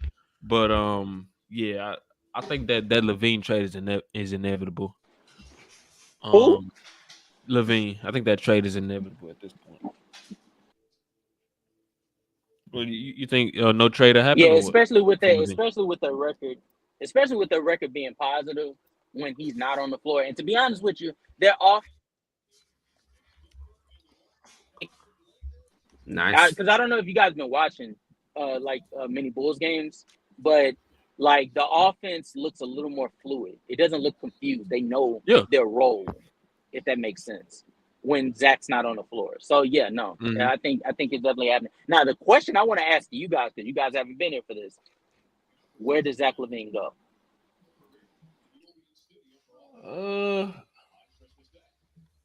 I got a feeling where he may go. I don't know if I'm too happy about it though.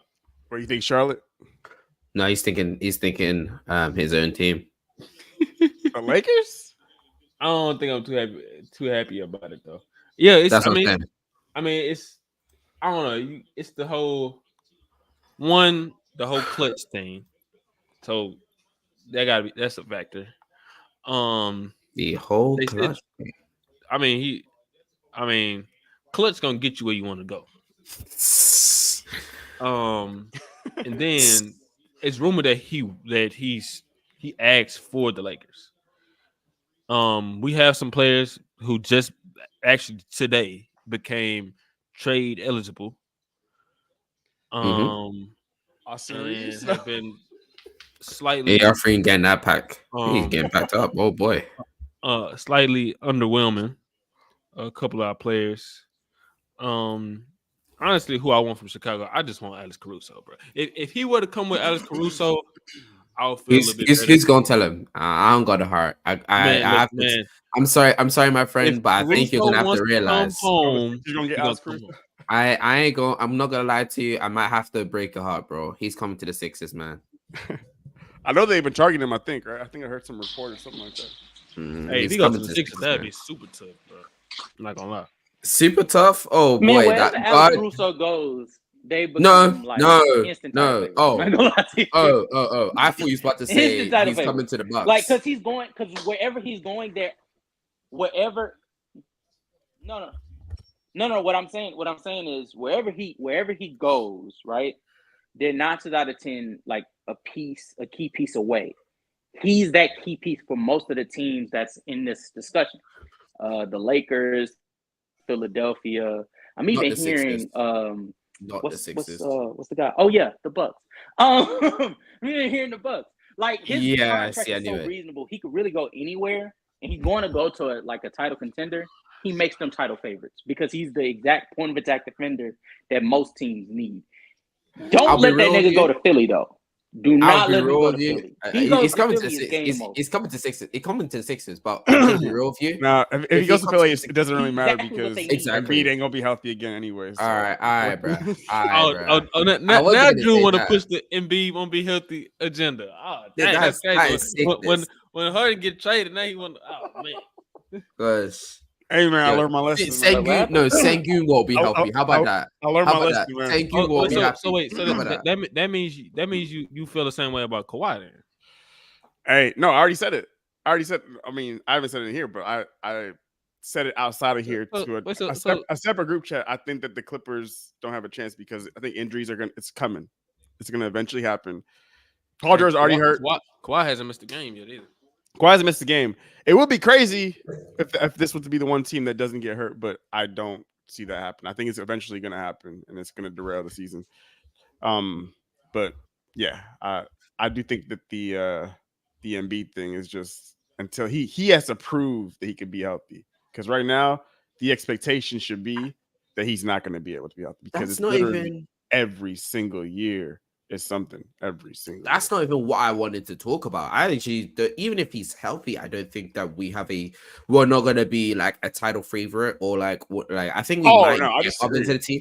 I think we might get into that tier, But that's the reason why, is because we still will be having to deal with our biggest weakness, which is the fact that we don't have a real shot creator like that. Unless we're believing. All right, bro. Unless we believe in Embiid being that real shot creator down the stretch in the post or something like that. Because Tyrese Maxey does not have the requisite skill to be a consistent shot creator down the stretch. That's not Tyrese Maxey right now. Maybe later down the line he might gain that ability, but right now he has not shown consistently enough he can create his own shot. Yo, KD just hit like 4 threes in a row, bro. This dude going insane. I'm gonna cut you off, Zeno.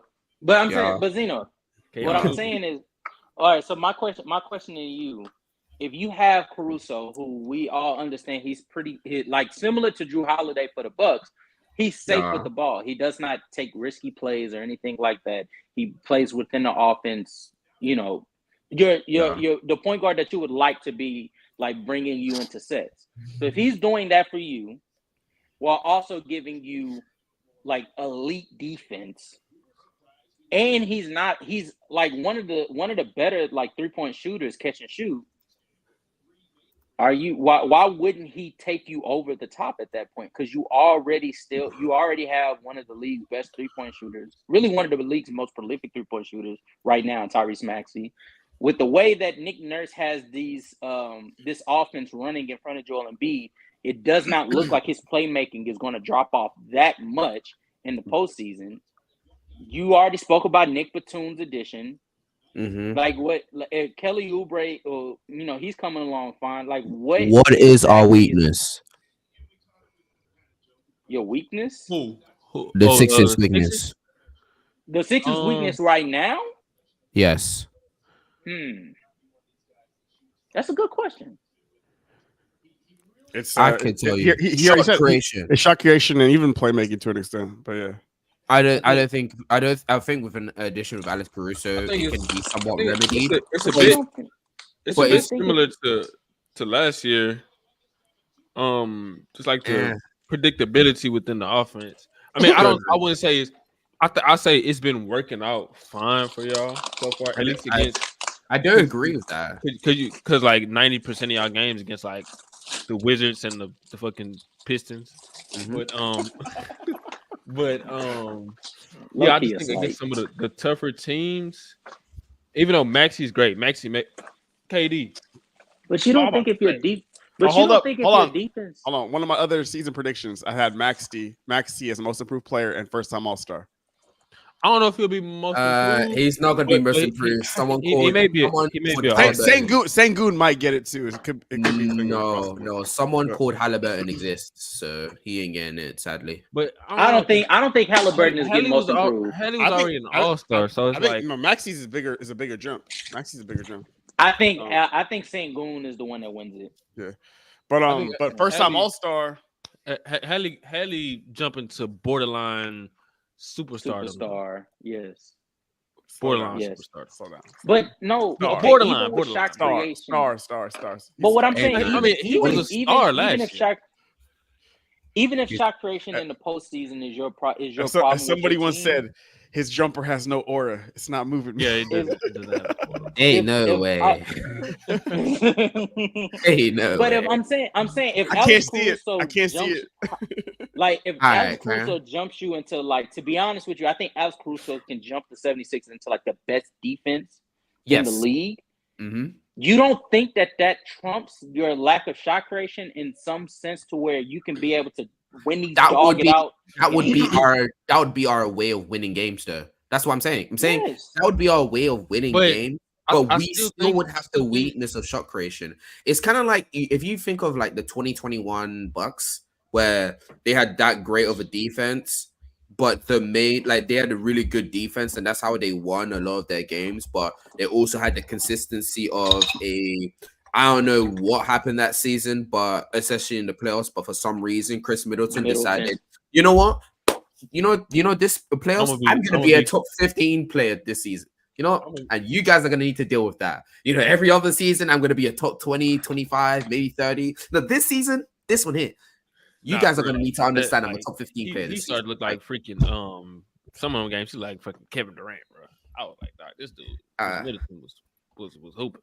Exactly. Relax. I was like, why is some of those bro games, acting bro? like Chris Middleton was just, bro.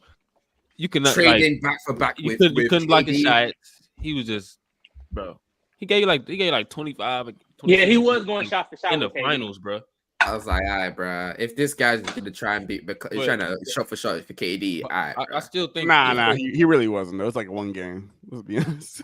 He was kind of No, asking. for real. I still think He was asking most of that series though. if they He's were now to in the get, finals, yes. He wasn't even going crazy like that. He had a game in that series, but like yeah, it was like two. It was like two. Yeah, but but in the earlier series, he was really good versus Miami. He had some moments in the Brooklyn series. He had some moments in the Hawks series, and he had some really good games in the finals. Yeah, the finals. Not to say he was playing. Yeah, the finals was where Chris Middleton and Giannis they were like their duo was like at its peak. 22 with his shot creation and Giannis's dominance in the paint. It was like GG's low key. R.I.P. to Chris Middleton. No, facts. Because they need to trade. They need to trade that nigga. They need to trade that. I feel like, bro, it was really mid. Drew killed Chris Middleton, man. But nah, I think like in some of his limited minutes, he looks pretty good recently. But yeah, but that's in limited minutes. Have you seen him when they try to put him like out 30 for minutes like a night. substantial? No, forget the total minutes. Adrian Griffin puts him out for like a longer length time to test to see if like how he's doing. When he puts him out for like these 6-minute stretches, it starts to get nasty. It starts to get real nasty for this man Middleton, bro. Like I don't know what it is. I feel like his legs just they're not the same as they were like 2-3 years ago. Yeah. Where he's not getting the lift for his shots. He's trying to take these contested shots that he hit in 2021, and it ain't 2021 no more. Like he's trying to shoot niggas' faces, and it's not going. And then on the defensive end, like his defensive impact, although it's not Clay bad, it's not necessarily what it was. It ain't before. the same. Yeah, the same defender at all either. Yeah. But, so therefore, his impact just ain't felt like it was before. Yeah, agreed. What I'm hearing is makes sense. Oh yeah. Also, shout out. I don't know when we get Alex Caruso, we'll be fine. Shout out to the Lakers. Shout out to the Lakers tonight for snapping the Spurs 18-game losing streak. Very impressive stuff. Oh, yeah. That's crazy. Wait, who lost? Who snapped the 30-game losing streak? Why did we just kick 2 people? What's going on?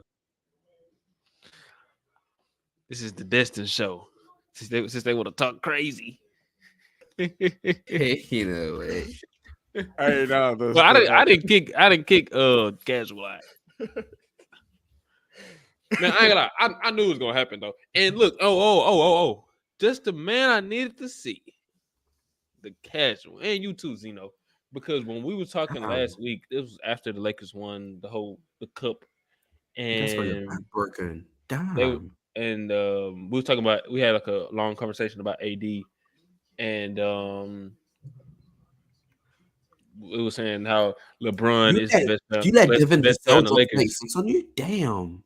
Oh, sorry, I'm just looking at the stats right now. My fault, Kyra. Oh yeah, but yeah, we were saying how LeBron was. They were saying, well, I agree. Like LeBron's the best player on the Lakers because he's hitting his threes now, but I don't know, man. AD's defensive impact is you can just see it when it not even games that he missed, just times when he isn't on the floor. We have to rely on Christian Wood to be our defensive anchor or Jackson Hayes, and it's terrible, man. It's terrible. Even if AD played tonight, he didn't even have to have his, how he's been playing recently, the whole 37 or the 40-point nights. He just had like a average or below average offensive night, but he was himself defensively. That's a win for tonight easily against this Spurs team. But yeah, I kind of walked that back. I'm not gonna lie to you. This season, AD has decided he wants to be a MIDI magician himself. He's actually being good in the post as well for some reason this Yeah, season. he's been a beast in the post. So he's now kind of leveled up his ability to draw defenders in. Don't think he's as bad as a playmaker as he used to be. So I actually think that he's better than LeBron this season. I had walked that back because I was speaking to someone about I was actually speaking, was it last Sunday or it was last Sunday. It was just about, past Sunday when we was talking about AD and Bron.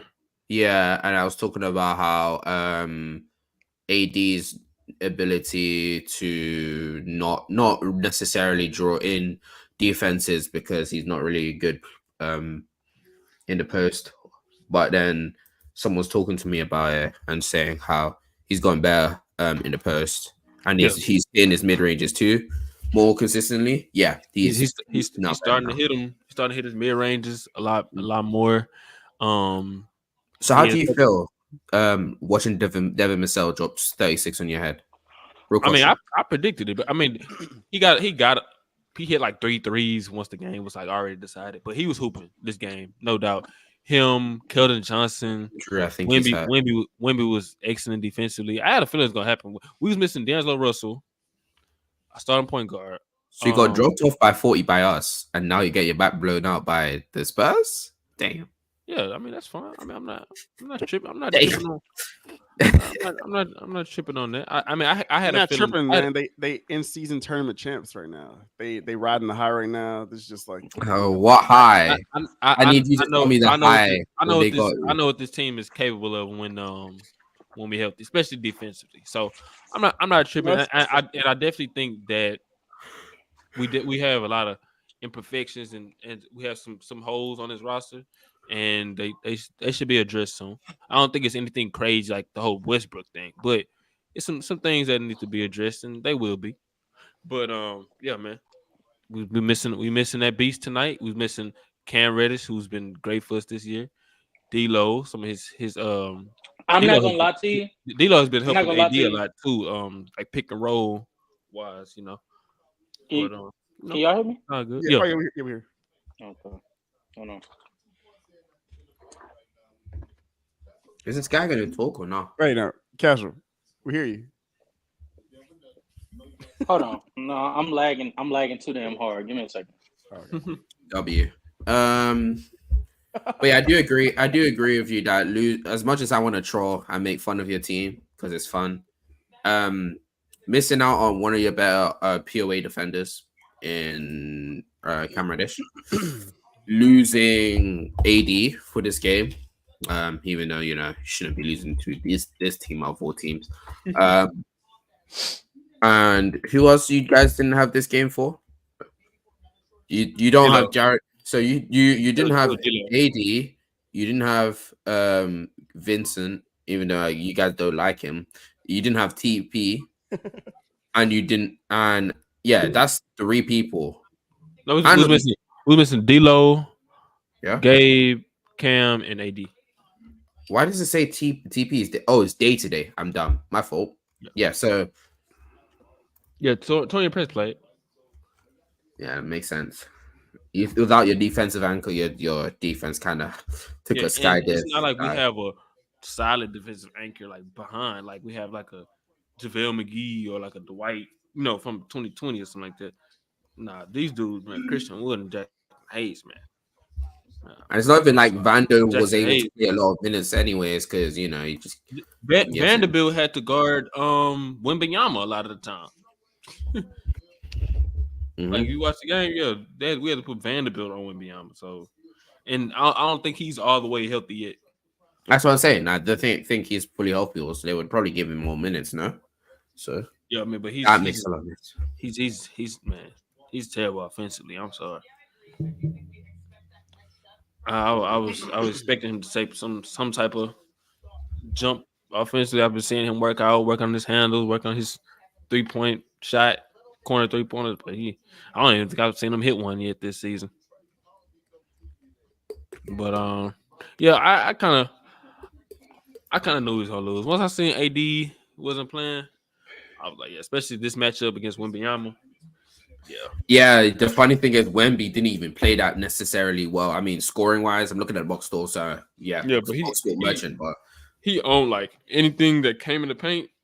Man, Oh he just yeah. made everything tough. Oh yeah, that's his superpower. Like Yeah. he shrinks the dimensions of the court literally by himself. Yeah, So he was shutting everything down, and he hit some tough shots too offensively. I mean, he was dunking on Christian Wood. He was hitting pull up threes and shit. And I was like, bro, yeah, this dude different. oh yeah, you guys got cooked by the San Antonio Spurs. That's so sad. How was the Rockets though? I see that you guys won against Memphis. Oh yeah, I see Drew. it looked like that was a Dylan Brooks revenge game right there. This man was cooking them down the stretch, hitting midi post turnarounds, pull up threes from 27 feet out. Just he was cooking. Defensively, he's been a terror. Yeah, I disrespected him. I underrated him. He's been a lot better than what I thought he was going to be for us. I'm not mad at the sign at all. And when I first heard that sign, I was sick. but yeah, like he's as everything that a lot of Memphis fans would say about him, like the positives. It wasn't just them capping for or being homers. It was legit. Like he does he's get been one of the best POA. He's been one of the best defenders. Yeah, his issue still is he definitely does foul too much. That's still an issue. He makes some undisciplined fouls sometimes, but I can't really knock his aggressiveness on that end. Like he gets results and he's guarding the best guy every single night. He takes the challenge. Did you move up, Justin? Oh, what happened? Yeah, where's he at? Oh, there you Ew. Take him But yeah, so now I mean he's been very, very good for us. Sengun has been the story though for us this season as far as just like his consistency offensively, him being like the initiator, the primary offensive, like basically everything revolves around him. He's able to create for a lot of guys. But yeah, Udoka has finally given us some structure offensively. Like I'm so glad we don't have Silas anymore. This man that man was a terror right there. Like terrorist. A basketball terrorist. But you know what's funny? Yeah, Karen. People have been trying, like the Rockets, like fans over here have been trying to like push this bullshit narrative that Steven Silas was not the main problem. It was Jalen Green and them. Wow. They were badass kids that didn't want to listen to the head coach's instructions. And it's like, what instructions? What was Steven Silas doing? Yeah, like that's where the whole thing about accountability comes from. Because we've seen Udoka bench Jalen Green in 3 fourth quarters. I've seen him bench Sengun in a couple fourth quarters. I've seen him bench Jabari Smith in like 3 fourth quarters.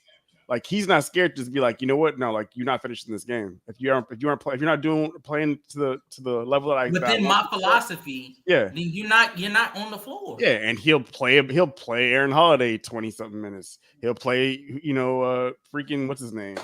I'm blanking on his name right now. Jeff Green. He'll play Jeff Green. Like he benched Jabari for Jeff Green like 3 or 4 games in the fourth quarter. But then Jabari Eason is getting more minutes because he plays exactly the way Ime wants you to play. But then after those benchings, we saw them improve. They came back and they were better and they were more focused on the buying into what he wants them to do. We never would see that from Steven Silas. It would just be like you never knew what you were gonna get each night, but it was not. It was to a detriment. Like you did not like. It was just completely just like we just go out there and it would be anybody's show. Today it's the Jalen Green show. Tomorrow it's the KPJ show. The next day it's freaking Gary Matthews or Garrison Matthews. What they call him? Gary Bird. Gary Bird. Yeah, it's just like it was just like a mess, and there was no structure to the offense. We had no style of play. Like we have a clear style of play. Like we have a slow pace. We don't turn the ball over very often, but we value the possessions. We run 2-man game with Sengun and Van Fleet. We get the best shot out of that. We lock in defensively, and we force turnovers. And we, what are we like? I think we're like 4th now in defense this year. You got a second. You got a second in defense. We're up to 2nd. I thought we were 4th still. So like that's ridiculous. No, well, regardless, y'all were 29th last year. So this ain't exactly. Like, bro, I keep telling people, like, people were getting on you guys for everybody was looking at the Rockets like this was a player problem. Like Jalen Green ain't I do what we think thought he was. I do Jabari think that Smith wasn't who we thought he was. Sengun is saying, I don't know what everybody I don't know what y'all see in Sengun. When in actuality, no, it was all like if you actually watch Rockets games last season, it was Silas's problem. He had no structure. He was not one of those head coaches that is like a player development coach because he does not have a firm grip on the locker room. He's too nice. He's too nice. He's too nice of a head coach. Yeah, not to mention his structure. Like if you look at him in Detroit, he tried to follow the same philosophy that he had for the Rockets offensively the last year or the last 2 seasons. He tried to bring that over to Monty Williams for the Detroit Pistons, and look how that shit working. Oh no, you killed him right now. You can't put that. You can't put that on Silas. Bro, look, have you not seen what he doing? It's nasty. Oh hell no! You roasted him too much now.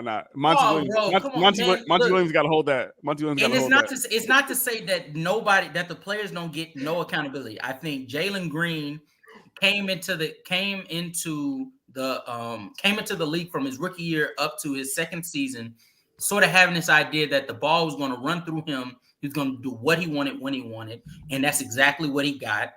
And it was to the detriment of the team. I think Jabari Smith Jr. had no structure to walk into, and because, like, in my opinion, I think he's fragile-minded. I think he did not have the proper head coach to start off his rookie season to be able to tell him the way he needed to play, and it was demanded upon him to play at a certain level from beginning of the season all the way to the end. Sengun is fine, like his development was fine, but I don't think it was because of the coach development. I think it's just because he's that good of a player. And so Ime is exactly what all these players needed. Jalen Green, Jabari, and Sengun specifically. We're going to play this type of basketball, hard-nosed, defensive, crash the boards defense. Offensively, I will run a proper set where Sengun is going to be the key player to distribute for all of you guys. But outside of that, Jalen Green, you're not going to be handling the ball as much as you once did. Jabari Smith Jr., you're going to be cutting more than you ever have. And we're going to run the offense like that. And look at Jabari Smith Jr. He's shooting better than he did by a mile from his rookie season, field goal percentage-wise. Even true shooting percentage. He's shooting way better than he did his rookie season. In large part, that's due to him operating more off ball. Jalen Green is starting to catch up pretty quickly to Ime's system. He's shooting better from true shooting percentage-wise. And Sengun, like, don't even get me started. Sengun's an all-star. Go ahead and give him the most improved player, bro. I don't know what to tell you guys. I tried to warn you guys. Sengun is that nigga. He's that nigga. I don't know what to tell you. And so I'm looking at this Rockets team. Credit to Ime. Credit to the players for actually buying in at a perfect time. And Drew, I ain't gonna lie to you. Shout out to you. Because you're the only Rockets fan that I know that was actually reasonable with expectations for the Rockets going into the season. You're the only one I heard when I asked, what is your expectation? You said play in. Yeah. Best case scenario. Yeah. Best case scenario. Yeah. And if they go over that, then good enough. But I'm not expecting them to make the playoffs. Credit to you for being the only one that's not fucking crazy when it comes to the Rockets. Yeah, I still think playing. And I had bet somebody on the over because I saw the over. I was like, I looked at it, was 31 games. Mm-hmm. I was like, no Silas, that's like plus 5 games. then the fact that then we have Udoka, that's not just any coach, that's another plus 5 games. Yeah. Right? and then to me, like, and that's already the over right there. But Sengun tax. Then I was gonna be like, I expect the young guys to take up, to improve. So I expect Sengun, Jabari, Jalen to all, they're all like 20, 21. I expect them to take it, another year in the league. They're gonna all improve. So that should be another 5 games right there. And we clearly we obliterated in the over already. So because I think we were like 21. I think we won 21 last year, which is won last season. Y'all won 22.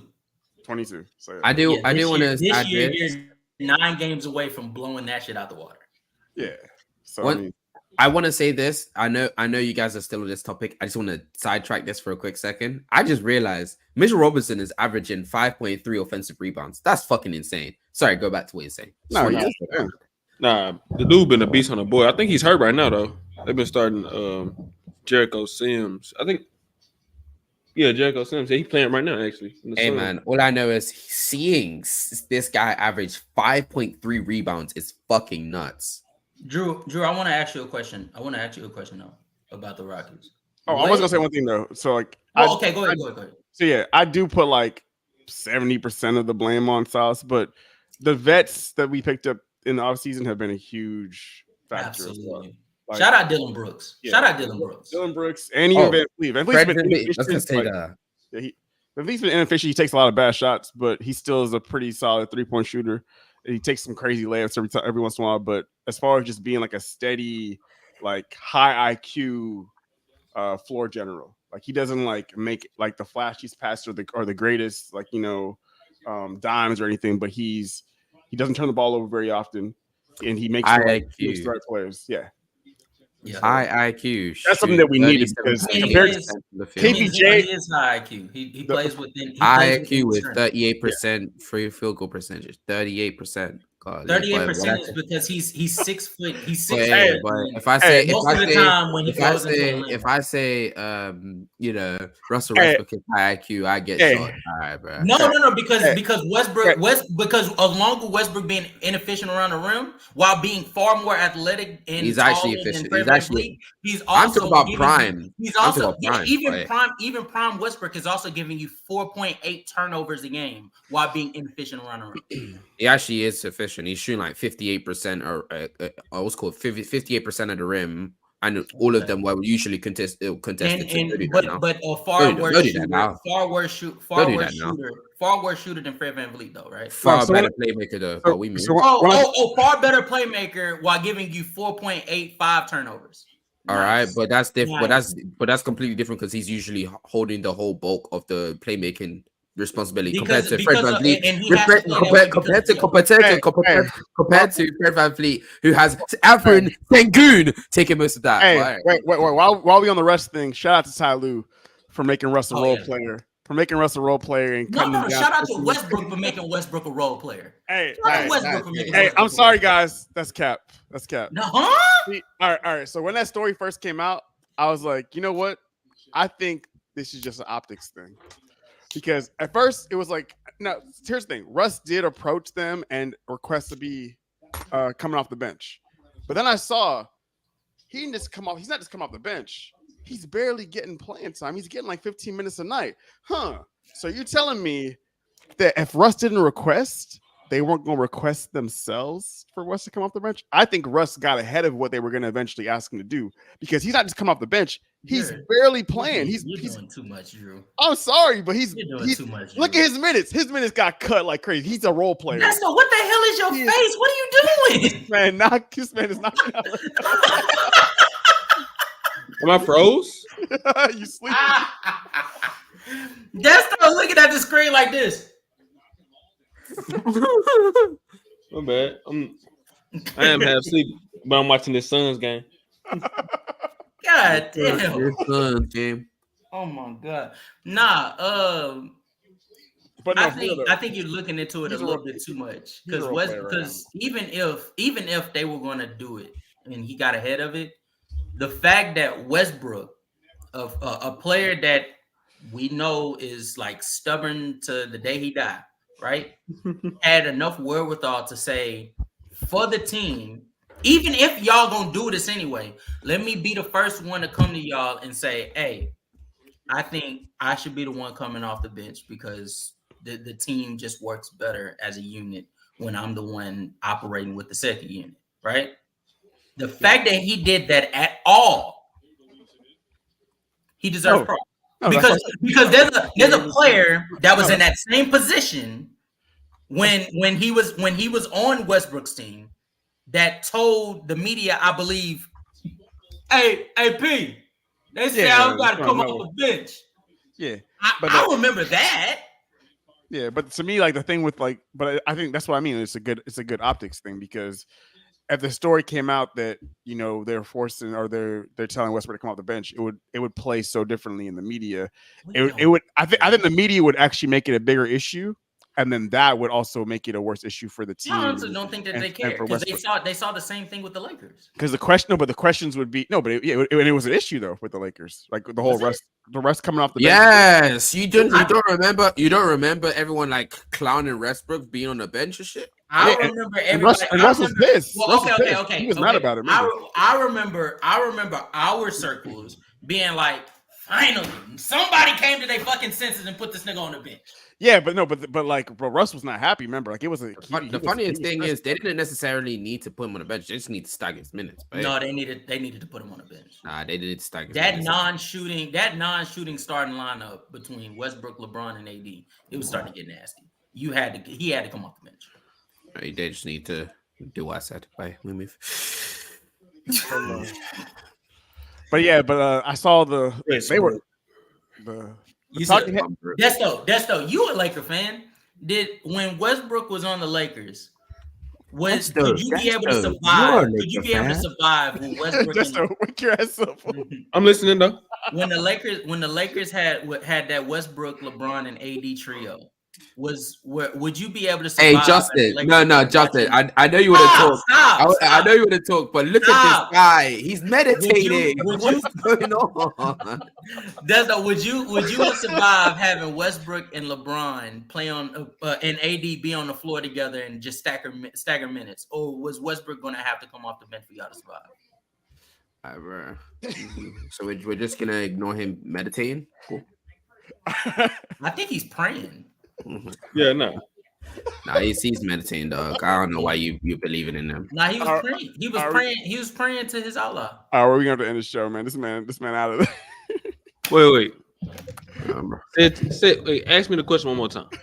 Would the Lakers have survived 2 seasons ago if Westbrook would have? I just remembered the question. No. Bro got PTSD and said, "Hell nah, we good." Ain't no way, bro. There's no such thing as Westbrook and survival. Westbrook and survival. At least when he was making $48 million. Yeah.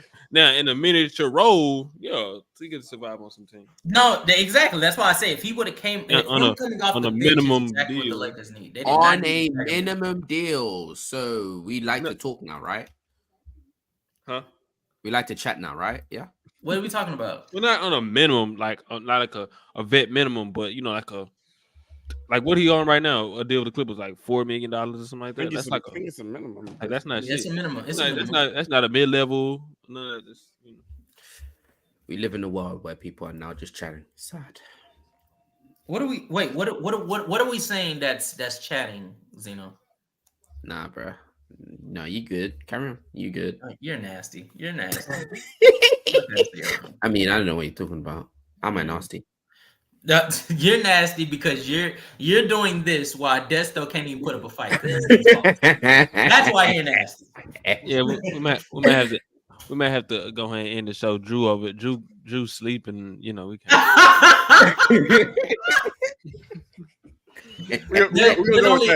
There's only one thing I want to say before y'all wrap this up. AD and the LeBron talk on who was the best player on the team. It's still a conversation. It's just right now it's LeBron. This is right now. Sure. But hey, look. So I remember we said last week we was like LeBron hitting threes.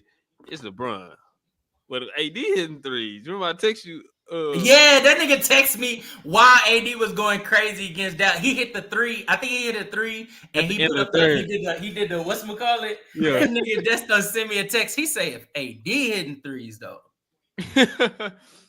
No. Nah, if he hitting three, I ain't gonna lie to you. That shit only lasts in the bubble. That shit only lasts in the bubble. If AD is hitting threes, I think the mid range can come back though. The three range, maybe. We gonna see. If AD is hitting threes, he's a top 5 player. If AD's hitting threes, what? If AD hit threes, this due to LeBron's legacy? You said what? Hey, it's time to end the show, bro. Damn, you saw how fast he woke up. If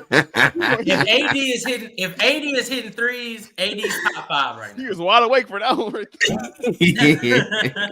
Hey, no, if AD hitting mid ranges, he top 5. AD hitting threes? Nah, if AD's hitting mid range, if AD's hitting threes, no, he's top 5. because I got proof of it. If AD hitting threes, give us the trophy, and we seen it already. Yeah, bubble. Yeah. We can end the show. We can end the show.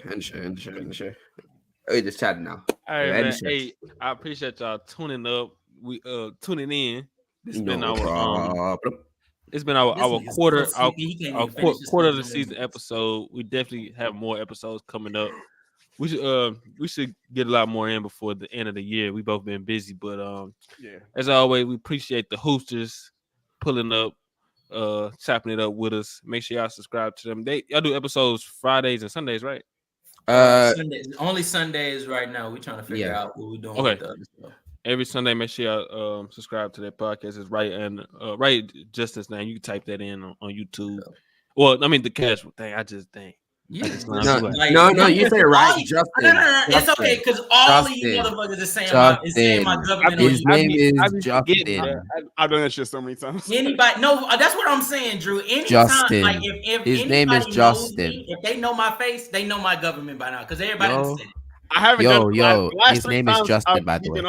I've just said casual the last 3 times. Yeah. But like the first Desto, Zeno, and Leaf. Justin. Oh my god. Fuck you, Zeno. All right, Dario. Like what the fuck? He's Dario.